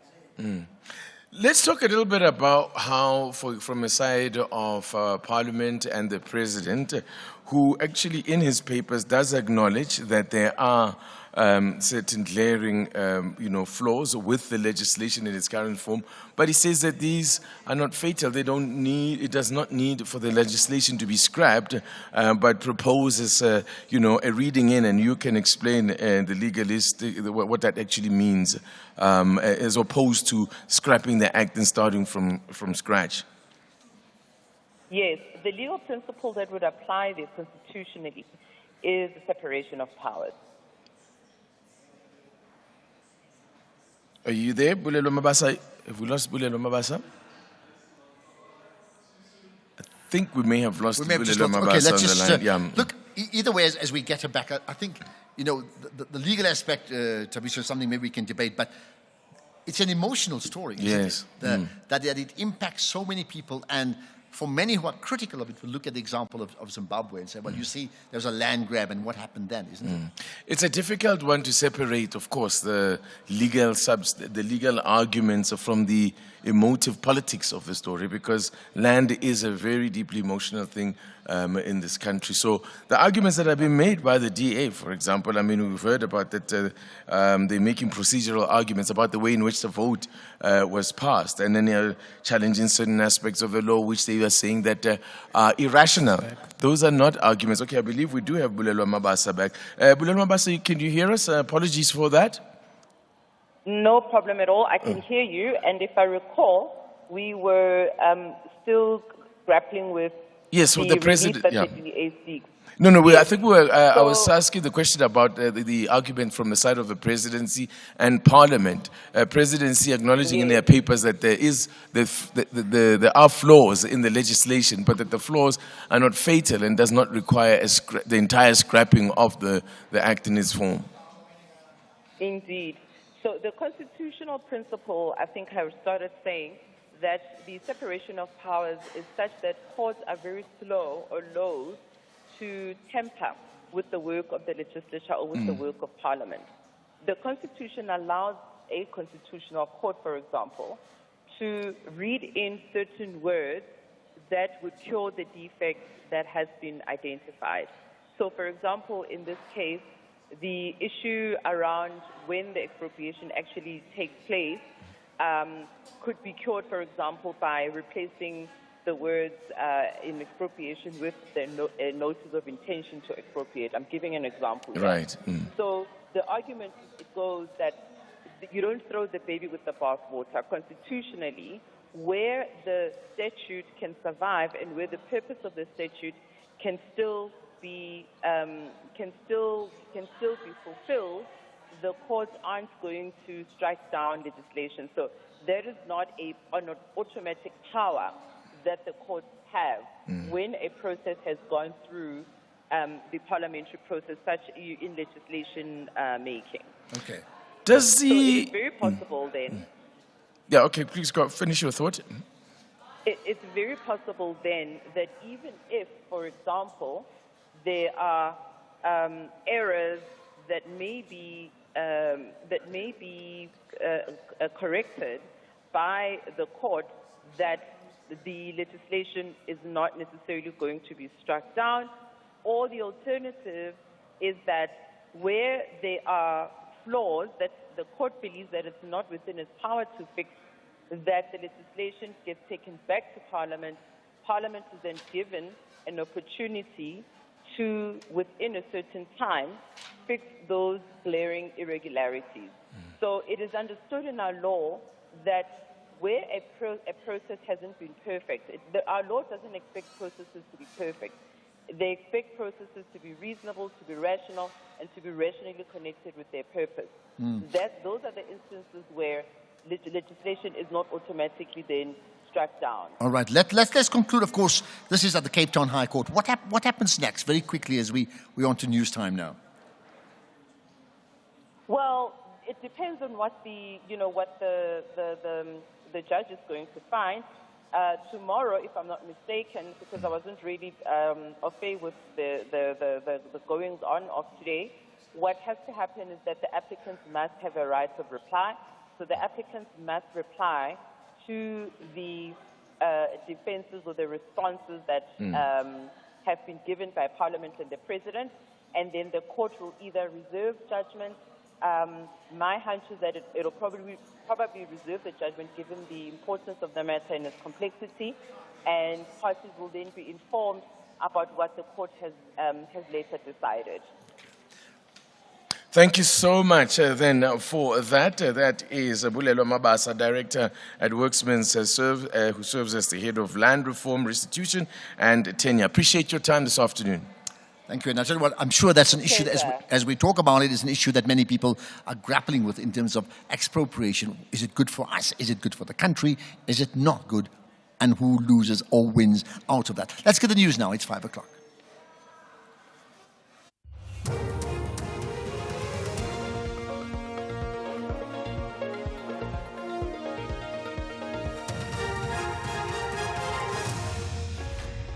Thank you. Ashraf Finance Councillor gunned down in KZN and US sanctions on Cuba slammed. Good day to you. The ANC councillor gunned down near Marion Hill, west of Durban, has been identified as Sibusiso Kwela. He served as the ANC's local ward councillor. Police say he was in his office with several community members when an unknown man arrived, claiming he needed assistance. Kwela reportedly went outside to assist the man, who then allegedly drew a firearm and shot him several times before fleeing the scene. Police have described the incident as a targeted attack. Zanele Buthelezi reports. Shocked community members and local leaders have gathered outside the municipal service centre in Clarota, where the councillor was gunned down this afternoon. Police are still inside the premises where they are doing their work, while the gate remains locked to keep people away. Only family members have been allowed in. Police say the councillor was helping residents when a suspect posing as a person seeking help shot him multiple times, killing him. The suspect then fled on foot. Zanele Buthelezi, SABC News, Clarota, Durban. The head of investigations and operations at IDAC, Matthew Sissokos, told the Matlanga Commission there were times he couldn't stand up for what was right because he believed that those who do so often become victims themselves. He was responding to questions on whether the victimization he experienced at police watchdog IPID made him fear similar repercussions if he challenged wrongdoing at IDAC. Commission chairperson Mbuyiseli Matlanga challenged this attitude. The problem with that is if you want to be a leader, which you are, you should not put up your hand to be appointed as a leader. If that's your attitude, you just should not put up your hand to be a leader. In fact, standing up to authority may even be expected of officials who are by far junior to you. So with you, it's worse. The Agriculture Minister, Willie Okamps, reiterated the importance of collaboration between government and the private sector in the fight against foot and mouth disease. This as the department is set to roll out another 4 million doses of the vaccine across the country. The Minister was addressing the Free State Agriculture Congress in Bloemfontein. There will be another 4 million vaccines coming in the next 2 weeks. 1 million of that 4 million vaccines government will take to distribute, and 3 million will be distributed to the private sector. With regards to people, upcoming farmers and people that cannot afford this, government will always take that responsibility to help those people. Government will always, where there are new outbreaks, we will go there and we will vaccinate those areas. The Limpopo Education Department says although more than 600 schools in the province are still using pit toilets, plans to get rid of them are on course. The Provincial Education MEC, Leruru Ramakanya, says they're in the second phase of complying with a court order in the Kumpape case. The landmark ruling ordered schools to systematically do away with unsafe sanitation. This after 5-year-old Michael Kumape died after falling into a pit toilet in 2014. The MEC elaborates. In Limpopo, we have got nearly 660 schools that are on the pit latrines, and we can confirm that the first priority one, that way the pit latrines, we have been able to deal with them. We are talking about the mud toilets that we existing, and that is where now we are on 97%. When it comes to the pit latrines of the Envirolo, those are no longer pit latrines, but we call them Envirolus because they can easily be maintained. That was the Limpopo Education MEC, Mabungulero Makanya. Finally, human rights experts have condemned recent sanctions by the US against Cuba, warning the international community to act quickly to avert what they call a silent Gaza on the island. They say the humanitarian consequences are already unfolding into a full-blown crisis, threatening the rights to health, life, food and development. The sanctions include expanded restrictions targeting Cuba's energy sector that have further hampered fuel imports at a time when the country is already facing acute shortages. The top story, the ANC councillor gunned down near Marion Hill, west of Durban, has been identified as Sibusi Sokwela. That's SAfm News. I'm Greg Close. And in sports this hour, SAFA confirms presidential nominees. Stormers ready for historic All Blacks clash. And Proteas women confirm revised India tour. More details at 5:30. SAfm, guiding you through the rush hour traffic. Good afternoon. A couple of issues working your way around Joburg's M1 North. One is a truck that's lost its trailer just up by Maresburg. If you're leaving Soweto, it's a really heavy queue to get past that. It's a big trailer just lying there on the right side of the carriageway. And then we've got the fire department dealing with an earlier vehicle fire between Rivonia and Buccleuch. So once you get north of Four Ways, that is getting quite heavy. Bit of onlooking going on southbound, so coming through Midrand N1 from Allendale into Buccleuch and then down to Rivonia slow as well. That crash on the R21 North at 4 Trekker Road that we've been detailing this afternoon, still causing a big backlog from the R24 sort of Edenvale, Kempton Park area. So if you're on your way to the airport, you're going to hit some delays, and then if you're leaving the airport, it's going to stay busy right through to 4 Trekker. Slow going between Craft Road and Rondebolt Road on the N12 home to Benoni, and the N17 a really heavy queue from Germiston out to Wadeville into a single lane roadwork section. Pretoria today, earlier crash at the Dustport Tunnel, still holding northbound traffic getting up that way. There's a bit of sluggishness around the N1. There's various broken down vehicles both north and south around Rigel Avenue to watch out for as well.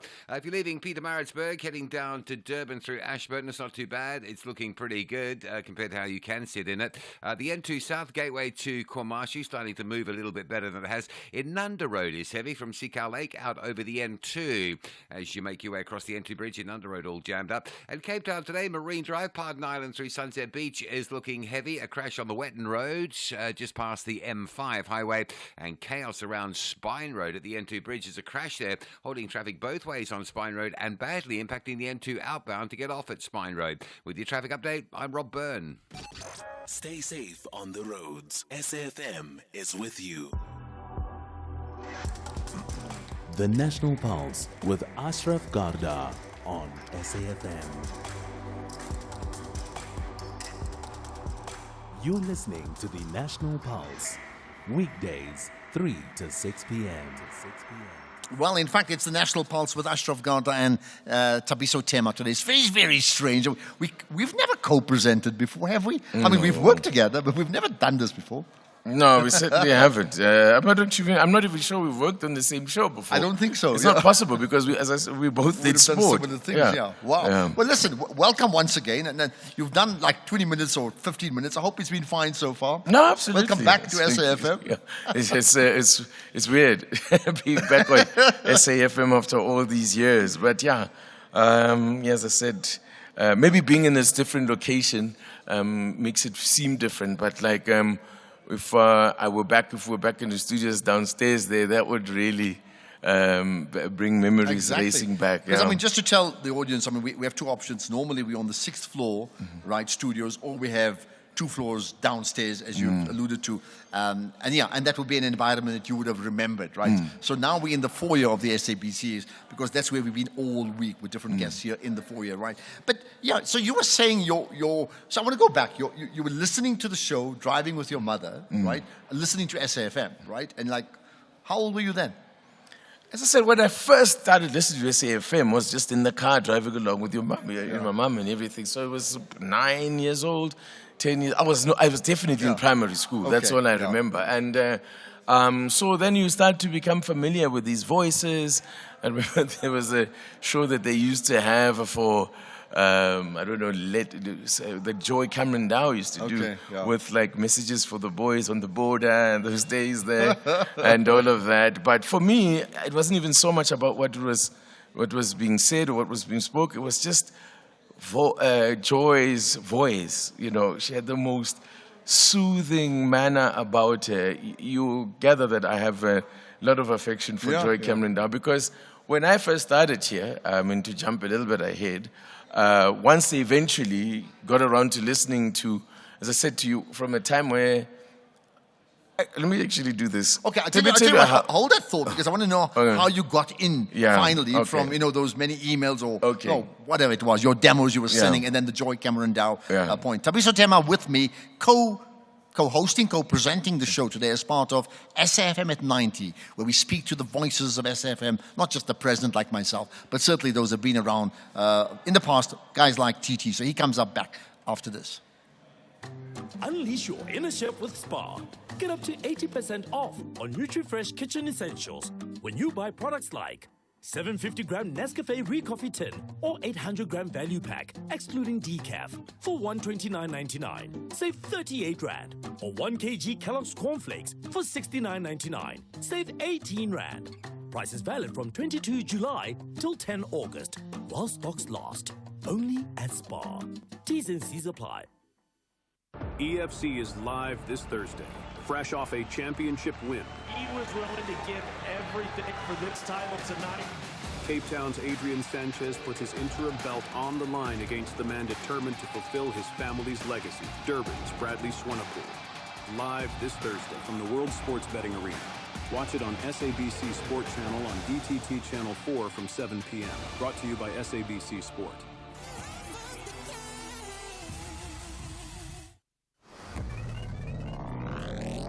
Voices may have changed, times may have changed, but the conversation continues. SAfm 90 years. SAfm family, my name is Zongi Shazi Hlongwane. I'm a parenting coach and author of Get Your Enough. Congratulations on an incredible 90 years of broadcasting excellence. As someone passionate about parenting and child development, I've had the privilege of using this platform to reach many families across the country. SAfm doesn't just inform people, it inspires thinking, learning, and meaningful dialogue. Thank you for being a trusted voice for our generation. My wish is that SAfm continues to open doors, amplify voices. 90 years of questions, 90 years of answers, 90 years of South Africans speaking to South Africa.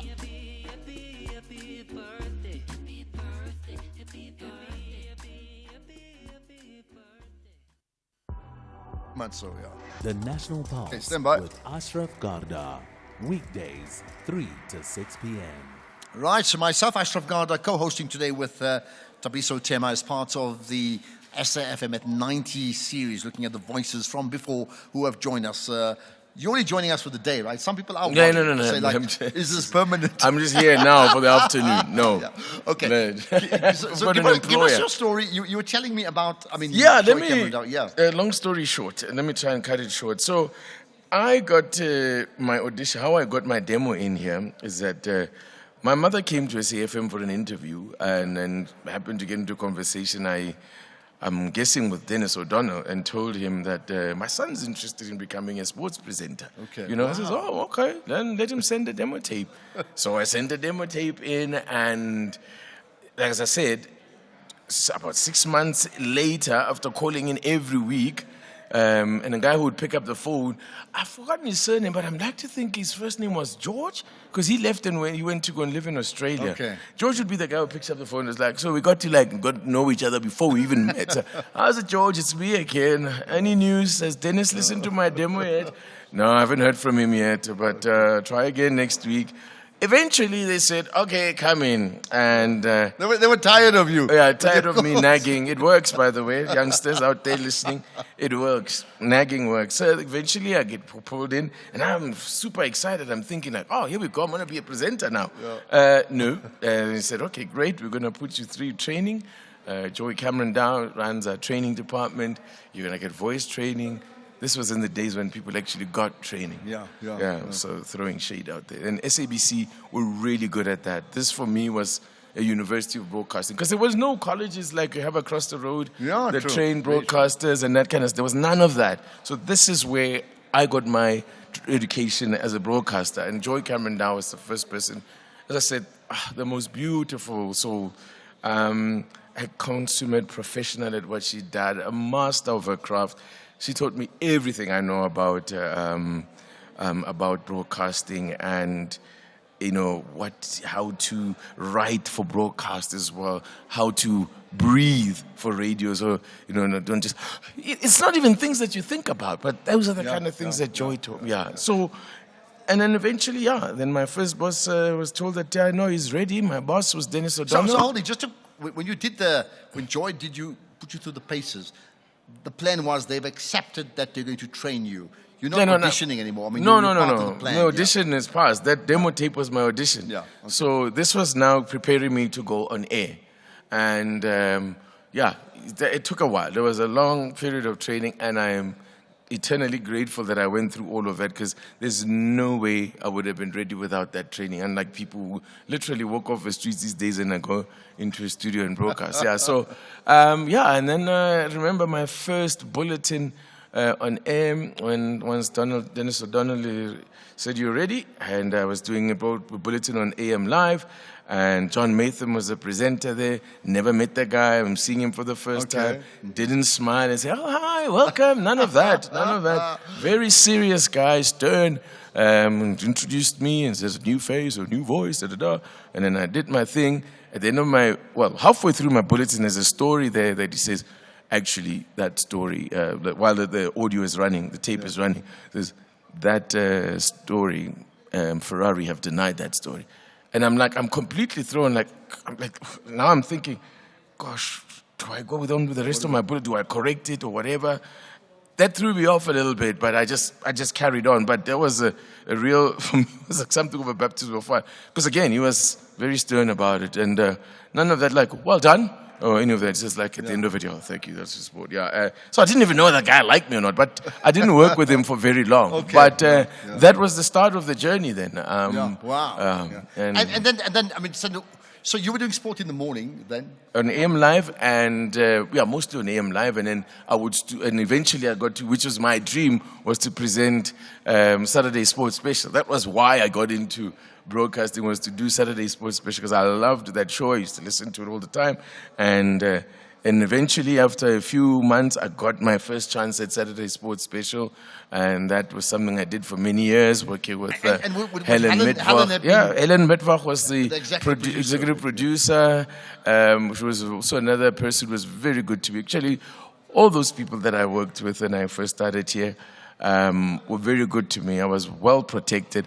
And it was only things that I learned much later, because this was a very different establishment in those days. It's like, there would be nasty, those days before email and social media. People would send postcards and messages about what is he doing on our radio station. He should be on there. Send him to one of their stations. So a lot of that stuff I only found out about later on. I was well shielded from it. And I think I found out that there was that kind of nasty stuff because I came across one of those postcards from a listener who was like, most racist stuff. But I was well protected by people like Dennis, Helen. They're very supportive and all of that. So, yeah. Because you were then, what year was that? What year did you join SAfm? 96, I'm thinking. I was actually thinking I must go and see Johan, who's an archivist here. I don't even know if Johan still works here. Because he would know exactly the day I started. Right. Maybe we dig up those tapes. But I mean, that means you were part of that transition because it just became SAfm. You're 2 years into democracy. Yeah. So you're right. I mean, you're joining a white space. Yeah, I mean, pretty much. Essentially. So you need to shape up. You need to pronounce the way they want you to pronounce, right? How was that for you? It was, like I said, I was shielded. And as long as I had the backing of my boss, this Dennis O'Donnell, he would go through, he would coach me and say, this you needed to do like this. I needed to be taught a lot because I was not really familiar with sports like rugby and cricket. I wasn't really good at them. I had to learn that. But I must say, a lot of what I know about rugby and cricket, I learned a lot from, obviously, watching the sport myself. But John Perlman, who became the anchor who took over from John Matham, who's a very good friend of mine, he was an excellent teacher. John was a very seasoned sports journalist. So he taught me a lot about the sports and understanding the nuances and all of that.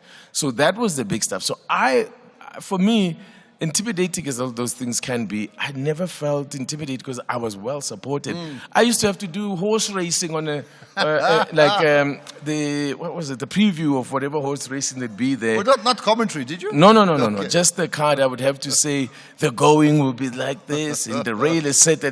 Stuff that completely meant nothing to me because I didn't watch horse racing. But again, I had Dennis O'Donnell and people like that to lean on for that kind of stuff. Wow. So it was, And why sport for you? I mean, one thing is you want to be on radio, but why sport? I was always passionate about sport. I played just about every sport under the sun at school that was available at my school. And I was very average at best at most sports, as much as enthusiastic as I was. So the only way to stay involved with sport was broadcasting. And I always loved and admired. I used to mimic the commentators, the late one Dan Sitedi, people like that, inspired me. Well, I'm going to ask you to remember some other names, and you remind me of myself. Like, okay, if you can't play sport, at least talk about sport anyway. More from you, and we'll get to callers and WhatsApp comments from you, the listeners, after this. This Sunday evening at 7 on the Tastemaster Professional, our chefs whip up something sweet for the soul as they head to Bertus Basson's latest restaurant, Ongetem, in the heart of the Mother City, to celebrate winter desserts. It might be cold outside, but things are heating up in the kitchen. Catch all the drama on the Tastemaster Professional. Sunday at 7, repeat Saturday at 4:30 and Sunday at 3:30. Only on SABC2.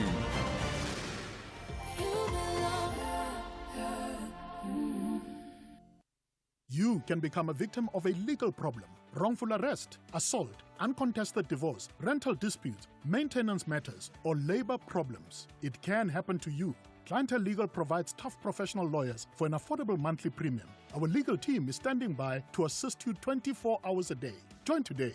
SMS SAfm to 32195. That's SAfm to 32195. Clientele General is an authorized FSP and licensed non-life insurer. T's and C's online. Standard rates apply. Looking for exclusive content, live events, and special broadcasts like the Madlanga Commission? Then connect to the all-new SAfm Connect stream. The Madlanga Commission, live and uninterrupted from 9:30 Monday to Friday. SAfm Connect brings you more of the conversations that matter. Listen anytime, anywhere by visiting connect.safm.co.za or stream directly on SABC Plus at sabc-plus.com. SAfm Connect. More conversations, more access. There's much more coming. Let's have the conversation. WhatsApp voice notes on 0614 104 107.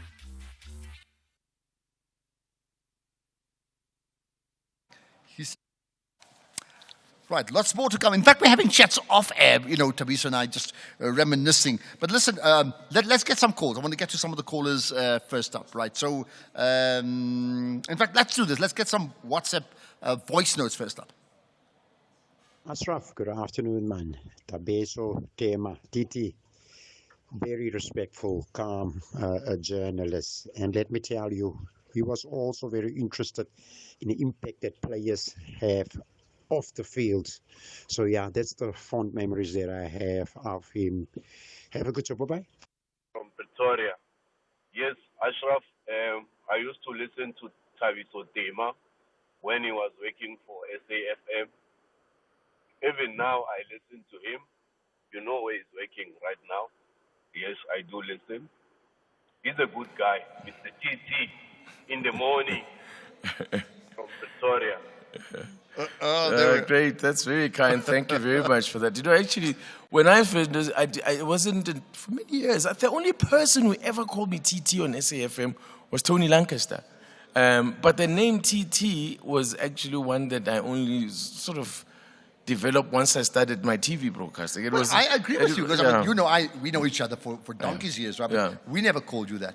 No, nobody called me that. It was only when I started working, on TV, on SBC Sport as it was then, or Top Sport as it was then, I should say. Robert Marawa was the one who started calling me TT. And if Robert Marawa gives you a nickname, it sticks. That's what it is. If he gives you a nickname, but Tony Lancaster was the only person on SAfm who ever called me TT. And this was even before I started. When I used to do Sport with his weekend show. Another fantastic You're throwing in names like Tony Lancaster, who I think did some work with the Grahamstown National Arts Festival. Yes, he used to run the festival. There's a call from Klebecha. Luzuko, go for it. Hi. Luzuko, you're live. Hello. Jeez. Hello. You there now? No? Okay, we'll come back to you just now. Give me some names. I mean, you already mentioned some names that people of you worked with. Who else? I mean, like I spoke, as I said, people that I interacted with were people like and Michael Abramson I worked with from SAfm side, and also we worked together at Top Sport for a very long time. Michael is just an incredible person as a person. He's just such a multifaceted guy, an incredible brain. I actually think Michael is a genius. He could put his mind to anything and do it exceedingly well. He's an incredible guy. Bit of a nerd, but hey, he was very good at what he does. It was Michael. And after being away for a while, he's back at SAfm. As yes, you know, I know he's back here, Michael. Yeah, but an incredible broadcaster. Funny enough, I mean, Gerald was just somebody I always admired from a distance, but our paths never crossed regularly. And Gerald is the cock. Yeah, Gerald the cock is the kind of person where you get praise from him, and it's like, wow. I mean, I got a text message from Gerald about a year or two ago, and he said, because he works at Blitz and Super Sport, and he just said, you do such excellent work as a commentator. I love how you do your thing. And I was like, yo, Gerald the cock. If that coming from Gerald, I said, Gerald coming from me, that means, because as I said, when I was here, it's not somebody I had a lot to do with. Their parts didn't really, cross my, okay. But listen, I mean, for the record, let me mimic Gerald the cock. Tabiso or TT, you do some excellent work as a commentator. I love how you come across. And Thank you. As a football commentator, you're very much up there. And you would know that I really pay attention to how things are said in different sports. So I appreciate that. It means a lot when it comes from people who are in your space, to get the respect of peers and that kind of praise from a peer. It means a lot, yeah. Mm-hmm. So, yeah, I mean, you're talking about names of other people that I worked with. Yes, of course I worked with Tim. I worked with Tim for a while. And then there was Will Bernard, who was also another fantastic broadcaster, the voice of Will Bernard. And I think people must have used to get shocked when they see Will Bernard and the voice. Yeah, Talk It Will. And then you see the man and the voice, such a tiny man. Shortish guy, yeah. What an amazing broadcast. We had some incredible people. Patricia Glenn. Oh, and of course, how can I forget the magnificent, the gorgeous Michelle Constant. Oh, Michelle. She just left the SAfm yes, months back. I met her 2 weeks back. I believe so. Yeah, she was wonderful. I think I used to do sport on her show on the weekend as well. All right, okay. And so, yeah, she was a So fabulous I bumped into person. her last week at the Nelson Mandela Foundation. I was emceeing some event, and she was there. But I mean, yeah, I mean, she's been here, gone, been here, but tremendous consistency in terms of what she is. Okay, Yeah, there's there was another. Ray, it was like Ray Ngumalo, who was, Ray was one of those first black voices on SAfm with me. Tim goes. A long time. Okay, pause on that. Let's get to Yeah. some others. There's a caller. In fact, we get to Easy first up. Easy, go for it. Hi. Good afternoon, gentlemen, and thanks for the great show. Thank you. I also wanted to say Brother Titi is one great person. I mean, from sporting to the radio presenter. I mean, I just laugh and enjoy his interviews because you don't just come unprepared. And some people sometimes take it too personal. I actually gave him a nickname as well to say the bulldog of interviews, because if you can't unprepare as an official, you leave, the interview, very angry person, you will take it personal. But I just like also how he engages, as I enjoy his shows because he engages as listeners. There's nothing boring when I can have the airtime and come and abuse the platform and speak whatever without facts. And I love that about him. Thank you very much. so much. Very kind, very kind. Thank you, sir. Lovely story. Let's pick out two more voice notes.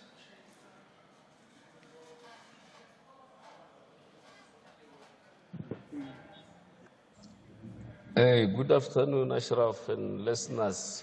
My greetings to Thabiso Temade. I remember him very well, man. Those years when our Tebu Manyapelo was still alive, when they used to broadcast games together there on SABC. Very good. One of the things I remember about him, he participated in this show where they were asked questions and what. He was later on the contender. Him and there were only two people there. I was impressed with his answers. The other ones were eliminated in the end. I forgot the name of the show, man. The weakest link.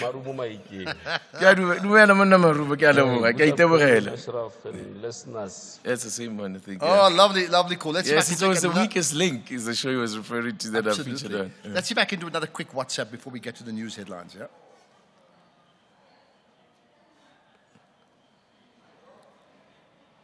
No? Okay, let's pause on that. Let's get then to the news headlines. Just go on 5:30.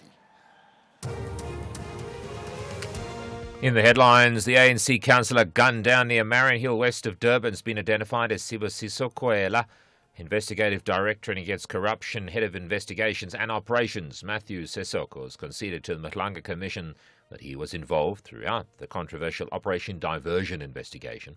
One of the most recognizable figures in the US response to COVID-19 pandemic could now face a criminal probe. We'll have more on that story and other news at the top of the hour.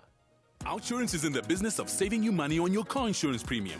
If they can't, ask for 500 Rand. SMS out to 30754. That's out to 30754.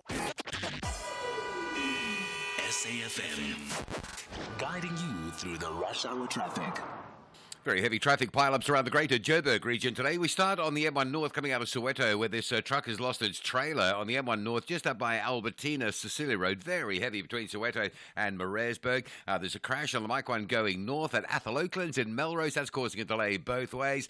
Crash on the M1 South before Bayers Nordia coming from Four Ways down through Randburg being held up. And that vehicle fire on the M1 North just before Buccleuch. So from Four Ways heading up to Buccleuch, that's really heavy as well. A lot of pressure out east with a collision on the R21 North at Pomona. That's a big backlog that starts right back on the R24 East, halfway between Edenvale and Barbara Road. If you're trying to get away from the airport towards Tembisa or Pretoria, that is heavy today. The N17 out to Wadeville from Germiston into a single lane section of roadworks causing delays. And the N12 through Jet Park down to Boxburg, Rondebolt Road, Atlas Road territory looking quite slow as well. Pretoria getting away with it, everything where it should be today. Durban, the N2 South slow again between Gateway and Kumashu. And then there looks like a breakdown after Umgeta Road coming through from Queen Nundy Drive, down through Nundy Road towards Umgeta Road. Very heavy backlogging there. Cape Town today, the N2 out of town, slow out towards Khayelitsha, queues from the airport right through to about the Spine Road exit. N7 south in towards Mitchell's Plain is badly backed up, and the M3 inbound's got some queuing pressure between UCT and Hospital Bend. With your traffic update, I'm Rob Byrne. Just reflecting on traffic, with all the anxiety of wondering if our insurer will pay out our claims, but with OUTsurance, you've got peace of mind. The Ombudsman, an independent body that rules on complaints, confirmed that in their 2025 annual report that OUTsurance had the lowest overturned ratio of complaints received. So switch to OUTsurance, the insurer that consistently delivers on what you need insurance to do. Now you can call in 08 600 60000, or you can visit on the website outsurance.goza today. Licensed insurer and FSP, T's and C's and information online. OUTsurance will go out of their way to try and save you money on your car insurance. If they can't, ask for 500 Rand. SMS out to 30754. That's out to 30754. This is SAfm Sports with Duming Khapele. Right, Chumi, I'm tempted to ask you to talk about sport first, but I think I should take a back seat here because TT wants to say hi, and you probably want to say hi to him as well. Dumela ritumezi. Hi, TT. Welcome to our home. It's good to be in your home. Wow, I was hoping to see you here, but wow, there you go. How are you doing? It's so good to catch up with you again. No, I'm well, thanks. And it's always great to hear you on the radio. But I guess very interesting to hear you on SAfm. And you do sound at home, actually. Thank you so much. Good. I'm glad you're well too. I heard you're very well, actually. Absolutely. But I'll talk about it next time, not now. Okay, cool. What you got? Build up to the SAFA elections, yeah? Yeah, the South African Football Association has handed over nomination documents for its upcoming elective Congress to the Independent Governance Committee for vetting. The presidential nominees include current SAFA President Danny Jordan, AmaZulu Chairman Sandile Zungu, and SAFA Vice President Bennett Bailey. Now, the elections will take place on the 1st of September, while the vetting process is expected to be completed by the 28th of August. And SAFA CEO Lydia Munyabao says that all nominations have been submitted to the governance committee. Only eligible SAFA members who meet the organization's requirements will appear on the ballot. So a very interesting election that we're looking forward to. Meanwhile, Stellenbosch FC have secured veteran striker Bradley Grobler on a one-year contract, reuniting him with coach Gavin Hunt. The 38-year-old joins the Cape Winelands club on a free transfer after leaving Sekhukhune United, where he finished as a top scorer in both of his 2 seasons. Grobler, who has scored over 100 goals in the PSL era, weighed up offers including interest from AmaZulu before opting for Stellies, with Hunt's influence proving decisive. Elsewhere, under fire, FIFA President Gianni Infantino has survived calls to resign, winning the backing of the governing body's leaders after marathon crisis talks in Morocco.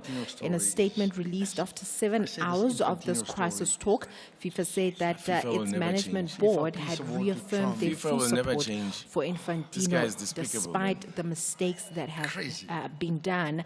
Meanwhile, UEFA's boycott of FIFA tournaments still stands. In terms of rugby, professional players will now benefit from a 2.5-year collective agreement aimed at improving their working conditions and overall welfare. Now, the agreement, which is negotiated by my players, SA Rugby and the Rugby Employers Organization, sets minimum standards for everyone from Springboks to development squad players, and it also includes better protections for salaries, medical benefits, disability cover, concussion care, and also workload management and annual leave. And players will also be guaranteed at least 12 non-contact weeks every year, including 5 weeks of leave. Rugby officials say that the agreement is a major step in protecting players' well-being while helping the game continue to grow in South Africa. In terms of Cricket South Africa has announced a revised schedule for the Proteas women's inbound tour against India in December. The multi-format series begins with a historic one-off test in Gqeberha from the 9th to the 12th of December, followed by 3 ICC Women's Championship ODIs in Paarl and Bloemfontein between the 16th and the 22nd of December. Now, the tour will conclude with a 3-match T20 international series, starting with a Boxing Day clash at Wilmore Park in Benoni before 2 fixtures in Potchefstroom on the 29th and the 30th of December. And Cricket South Africa says that the addition of T20s will provide vital preparation ahead of the inaugural ICC Women's Championship trophy in Sri Lanka next February. But that's it. It is a wrap from my side. Thank you. Thanks, Tumi. Tumi, you're still there, right? Yeah? Tumi? I'm still here. Yeah. Well, you may want to say goodbye to TT. I mean, because you did say it's home for him, but tomorrow you may come here and then he's not at home. So you better say goodbye. Now I'll see you soon. I told you to be. You can run, but you can't hide. Listen, sports is a big but a small world in South Africa, and we're always one way or the other bumping to each other. But it's always great hearing you on the airwaves. I've actually worked with him before, and always a pleasure working alongside him. Absolutely. All the best to me. See you soon. All right, there we are. Well, listen, I mean, our time's up because, I know you're going to have to dart off as well, but wonderful to connect with you again. Great stuff. On air. Thank you it's for been a having me. long time, and I'm sure, I mean, we're still going to have other messages from people, and I'm sure they will. They'll send voice notes, and they will call in and talk about you. And let me thank them in advance. I'm very, very flattered and humbled by the kind words people have had to say. I really appreciate it. Okay, so that's it. Goodbye from me. Thank you so much for having me. We'll listen to you on radio and listen to your commentaries as well. I really appreciate you. Thank you so much. All right. Smart business moves mean more cash flow. Switch to Outsurance Business Insurance and you could get a massive 20% discount on your business insurance premium. Here's Dr. Fahim from Matrix Dental. We were with our previous insurers for many years prior to the switch. We found that Outsurance really understood our business needs. We are happy with our premiums. I wish we had switched sooner. Get a quote to switch and save today. Visit outsurance.co.za or call 0800 60,000. Licensed insurer and FSP. TCs and information online. In case you're on the highway, driving to your first big maize delivery, and something mysterious happens. You stop at the garage to scope the damage. You realize the fuel system is kinda dear my car. You panic. But then you take a deep breath. Because you know Hino Care Gap Cover is there to cover anything outside the standard 6-year warranty. From steering columns to ABS control modules, it's the unseen essential in your business. Speak to your Hino dealer. T's and C's apply. Hino. All the way. Leadership isn't inherited, it's earned. It's built one decision, one setback, one breakthrough at a time. This Friday, join Joanne Joseph as she welcomes SABC Group Chief Executive Officer Nomsa Chabedi and her leadership story. A remarkable woman whose story reaches far beyond the office she occupies today. Hear about the moments that shaped her, the people who inspired her, the challenges that tested her, and the vision that continues to guide her. One extraordinary conversation, the Daily Discourse. Friday, 9 a.m. until midday. Only on SAfm. Celebrating 90 years of conversations that move us.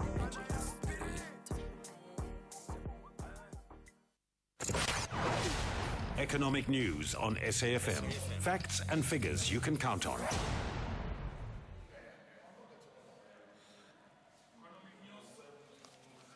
Right, let's then get to the markets. Of course, Jimmy Muyaha sets he hosts the SAfm Market Update. Jimmy, what's on your show today? Good afternoon, Ashraf. Good afternoon to the listeners. Today, it's all about wheat beans, in particular soybeans. South Africa has struck a landmark deal with the Chinese markets to get South African soybeans exported into the Chinese market. We're going to take a look at that and see what that deal is all about. Then we have a conversation with the team at MedShields, taking a look at their results for the previous financial year. We speak to the principal officer of the medical scheme and get a sense of how it is that they have been performing and faring with the challenges that have plagued the medical aid landscape. We have a conversation with the team at Standard Bank on their 5.4 billion rand deal with the African Development Bank for small businesses in South Africa. We try and make sense of that announcement and how it is that that deal is set to benefit the market. Then we have a conversation on beneficiation and the concerns expressed by the Minerals Council of South Africa. These concerns were raised before Parliament, so we speak to the Chief Executive Officer of the Minerals Council of South Africa and get a sense of where it is that these concerns stem from and what potential implications they could have for the mining sector. Because it's Thursday, we wrap up every Thursday conversation with a small business conversation. We speak to the Chief Executive Officer and founder of a company called Boo Campus Media, get a sense of what it is that they do and how it is that that business came about. Before those conversations, though, a sense of some of the market movements throughout the day. It has by and large been kind of an up and down day if I look at some of the market movements. Asian markets that were trading first throughout the day. The Nikkei in Tokyo was down almost a 4%, as was the Hang Seng in Hong Kong, but the Shanghai composite was up about almost 0.5%, as the ASX in Sydney was up about 0.47% as well. European markets were more green than red. The FTSE in London, the only market in the red, but only by 1 basis point, so that was almost flat. The CAC 40 in France for once was the biggest winner on the day, up 0.8%. In the US markets, the Nasdaq is up about 0.3% at the moment. The S&P up 0.07, so 7 basis points to the green there. Locally, financial stocks were up 0.5%, industrials were down 1/3, and resource stocks down 0.39%. The all-share finished down 9 basis points. The top 40 finished down 11 basis points. The rand 16.35 against the US dollar, 21.99 against the British pound, 18 rand 83 is what 1 euro would cost you at the moment, and 1 Australian dollar 11 rand and 49 cents. The price of a Bitcoin $64,600 a coin, pretty much where we left it yesterday. With the firmer rand, it's only 4,000 rand weaker than where it was yesterday. So 1,057,000 or 1,058,000 almost for a Bitcoin in rand terms. I've got Nicholas Kunz on markets with me of Sanlam Private Wealth. I want to get his thoughts on some of the numbers that are coming out of the US in terms of earnings numbers, but also just how they're impacting the markets. But of course, that conversation after the 6 p.m. news. For now, Ashraf, back to you. Right, perfect. Thanks for that, Jimmy. 6 to 7 with Jimmy, and then followed by an hour of sport with Michael Abramson. And you heard Thabiso Tema talk about Michael Abramson. Well, what about Thabiso Tema? So there's still chances for you to call in. He's gone. He's had to leave. But you can call in and pay tribute to him, really. But you can send us a WhatsApp voice note as well, or a text message, either way. But not just that. There's also other issues that you want to get off your chest. So, yeah, what is it you want to get off your chest today? And I'm talking about serious current affairs issues. Perhaps you may even want to touch on that issue of Nkosazana Dlamini Zuma and her allegations about some members of the ANC, and she's part of the ANC, you remember that, specifically the incumbent Secretary General, and then Ronald Lamola having to rebut and say, we may just go to court on this if I don't get an apology. There's some drama about attempts to have bought off positions within the ANC. You may want to talk about that and other issues locally as well as around the world. We'll do that after this. Let's have the conversation. WhatsApp voice notes on 0614 104 107. Right, let's get to those WhatsApp comments from you.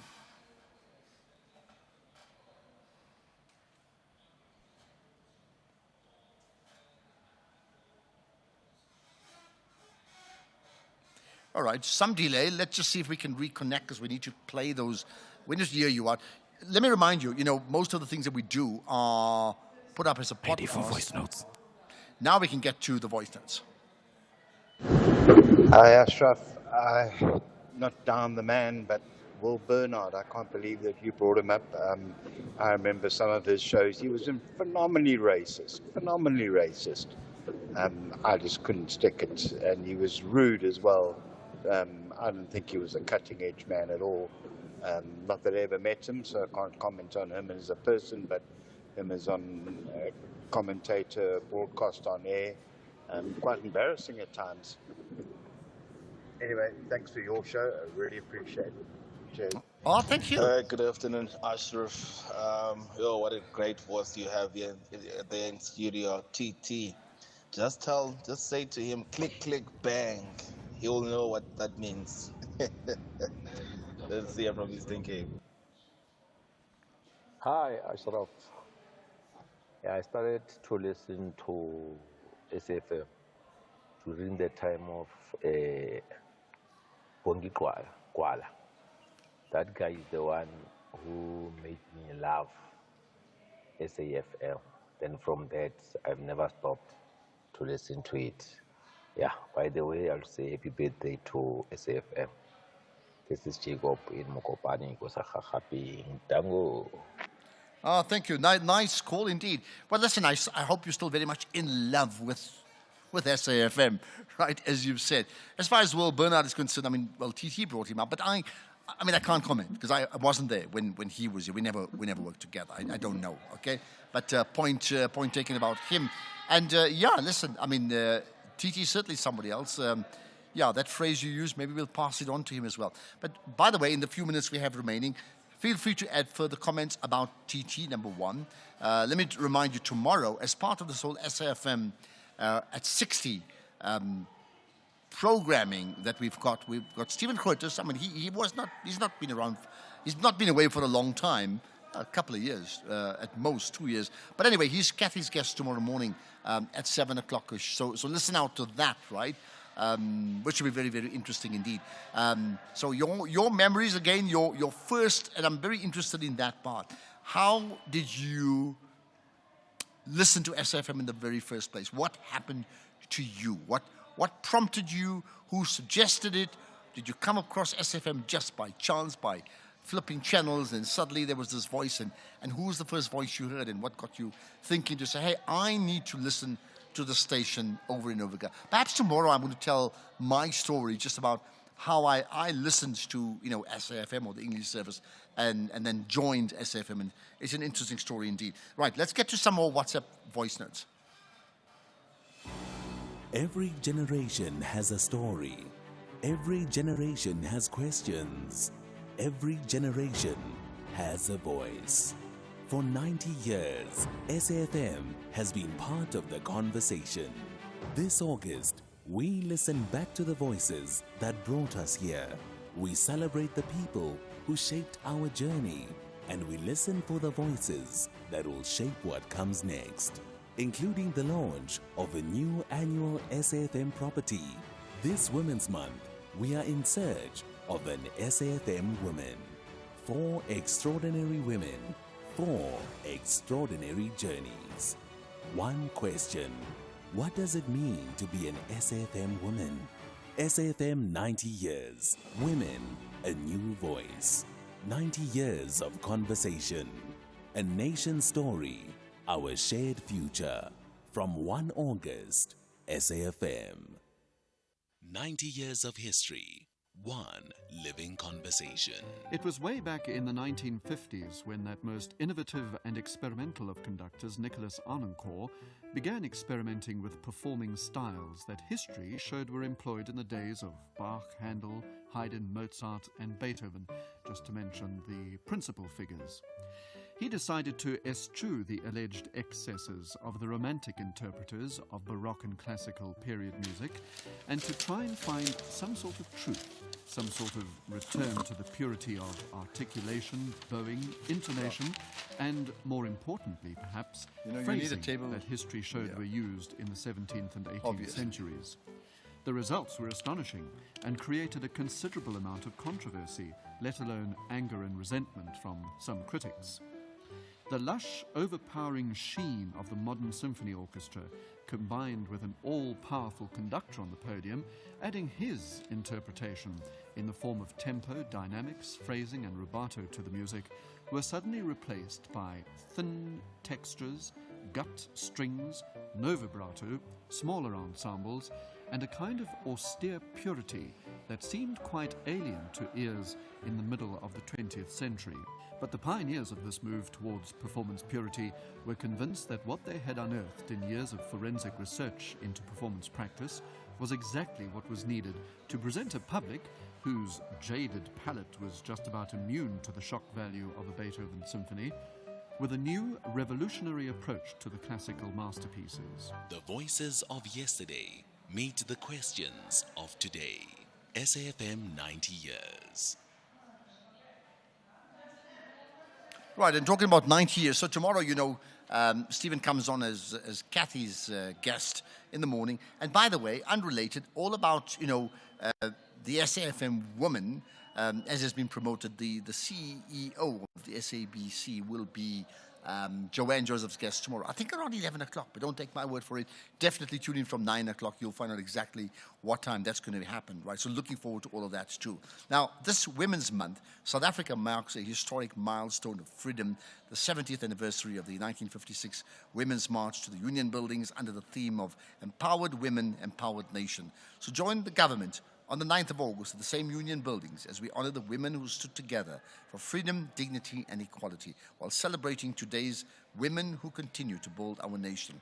The day will feature commemorative activities, cultural performances, and messages of hope, unity, and economic empowerment. Be part of this historic occasion.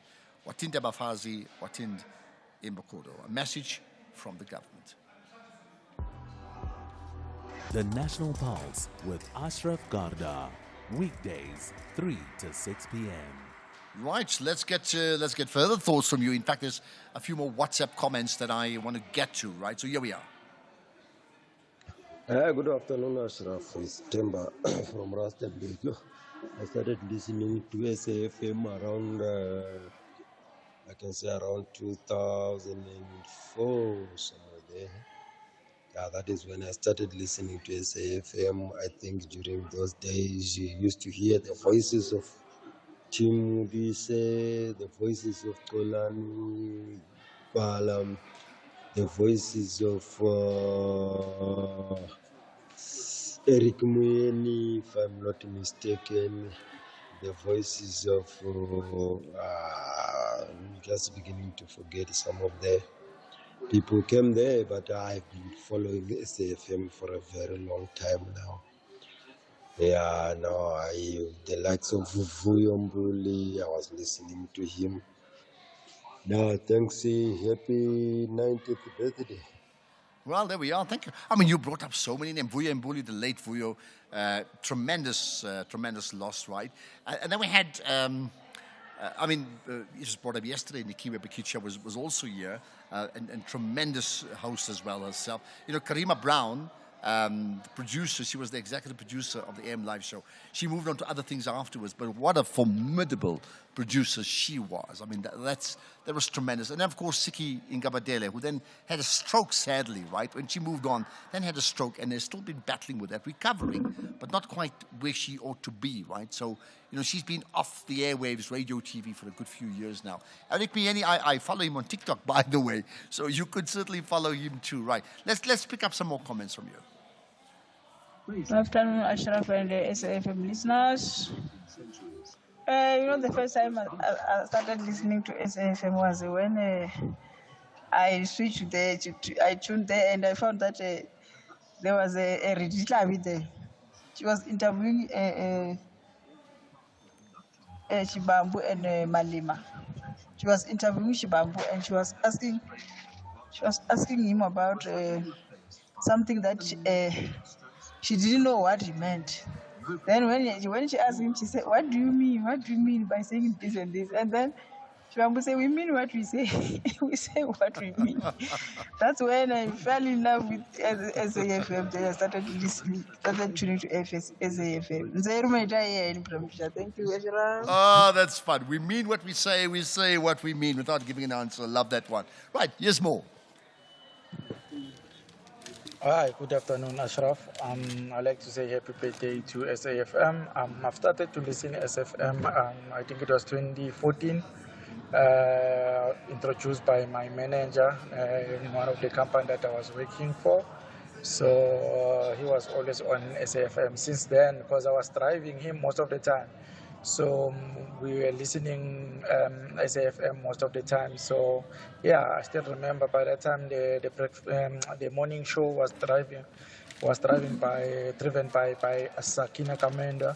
Yeah, happy birthday, guys, and this is Nation Power Mbombela, Mpumalanga. Well, you see, sometimes you don't have choices. You jump in a car, you drive for people, and like it or not, you listen to something, and then after a while, you don't ever stop listening because you just love it so much. That could well be your story. What is your SAfm story? How did you get cottoned on to listening to SAfm for the very, very first time? What happened to you? Who encouraged you? Or did it just happen by chance? You tell me. Here's another. Yes, Sharaf, it will be a great idea. Just take us as a family, listeners to the stadium, small stadium. It doesn't have to be big stadium. To stadium, so you broadcast live there, and then we just hang up. We just come with our snacks. We just come up with our soft drink, morning till evening. That will be a great. Yeah, make it, man. Next year.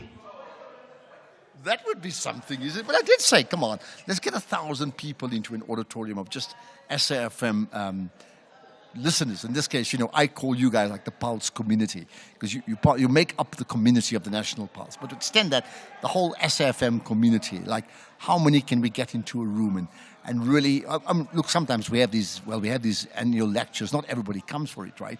And now you've heard the SAfm woman, this new plan that SAfm is now launched, right? That could well culminate, I'm sure it will, into a big, big event, and you need to be there, right? But come on, time for you to be nostalgic or to talk about something current affairs, serious, in the moment right now. Here it is. Hi, Ashraf. Good afternoon, good evening. It's Isaac here. And SABC listeners, yes, good evening. Ashraf, the Zuma family, they just have a problem, like seriously. Why now Nkosana Dlamini Zuma think that the ANC are wrong? I mean, these people, when they enter the politics, they think that they can own South Africans, and we are not all fools, actually. We know what she's doing, and we know what kind of game she wants to play. So let her play. It's fine. She can bring it on. Okay. Hi, Ashraf. I started listening to SAfm during the time of Ubongi Kwala. And yeah, I've never left the station. It's Twebesha in Durban. Oh, there we are, Bongigwala, and never left the station. So, it's amazing. Sometimes you listen in because you know the person or you follow them, or very often it could be someone who was interviewed that's your relative, and then you listen in for the first time, and then it's like, hey, I like the station. Well, I like to think that you actually love the station. So thanks for listening today. 3 to 6, the National Pulse. Today was very much a Tabiso Tema show for at least an hour and a bit, as you know. Wonderful to reminisce, and I certainly spent lots of time talking to him here at the SABC before when we worked together. And then, of course, we went our separate ways, as inevitably does happen with many people. But let's do it again tomorrow. Don't forget Stephen Curtis in the morning on Kathy's show, and then the CEO of the SABC, Nomsa, will be in, with Joanne Joseph, and that will be tremendous as well. So really every reason for you to even listen more tomorrow to SAfm. But the show doesn't end today. There's a whole lot of programming tonight. Let's get the news at 6.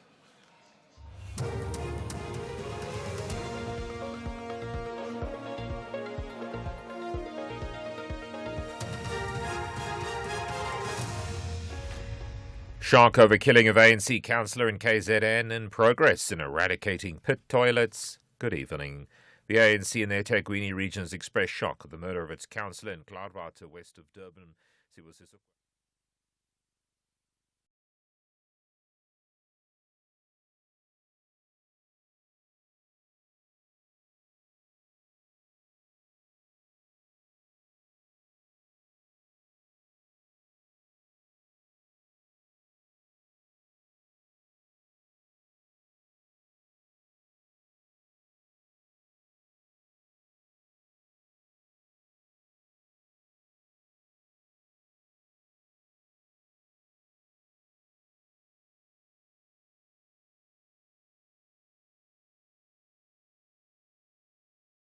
Operation Diversion Probe. He earlier suggested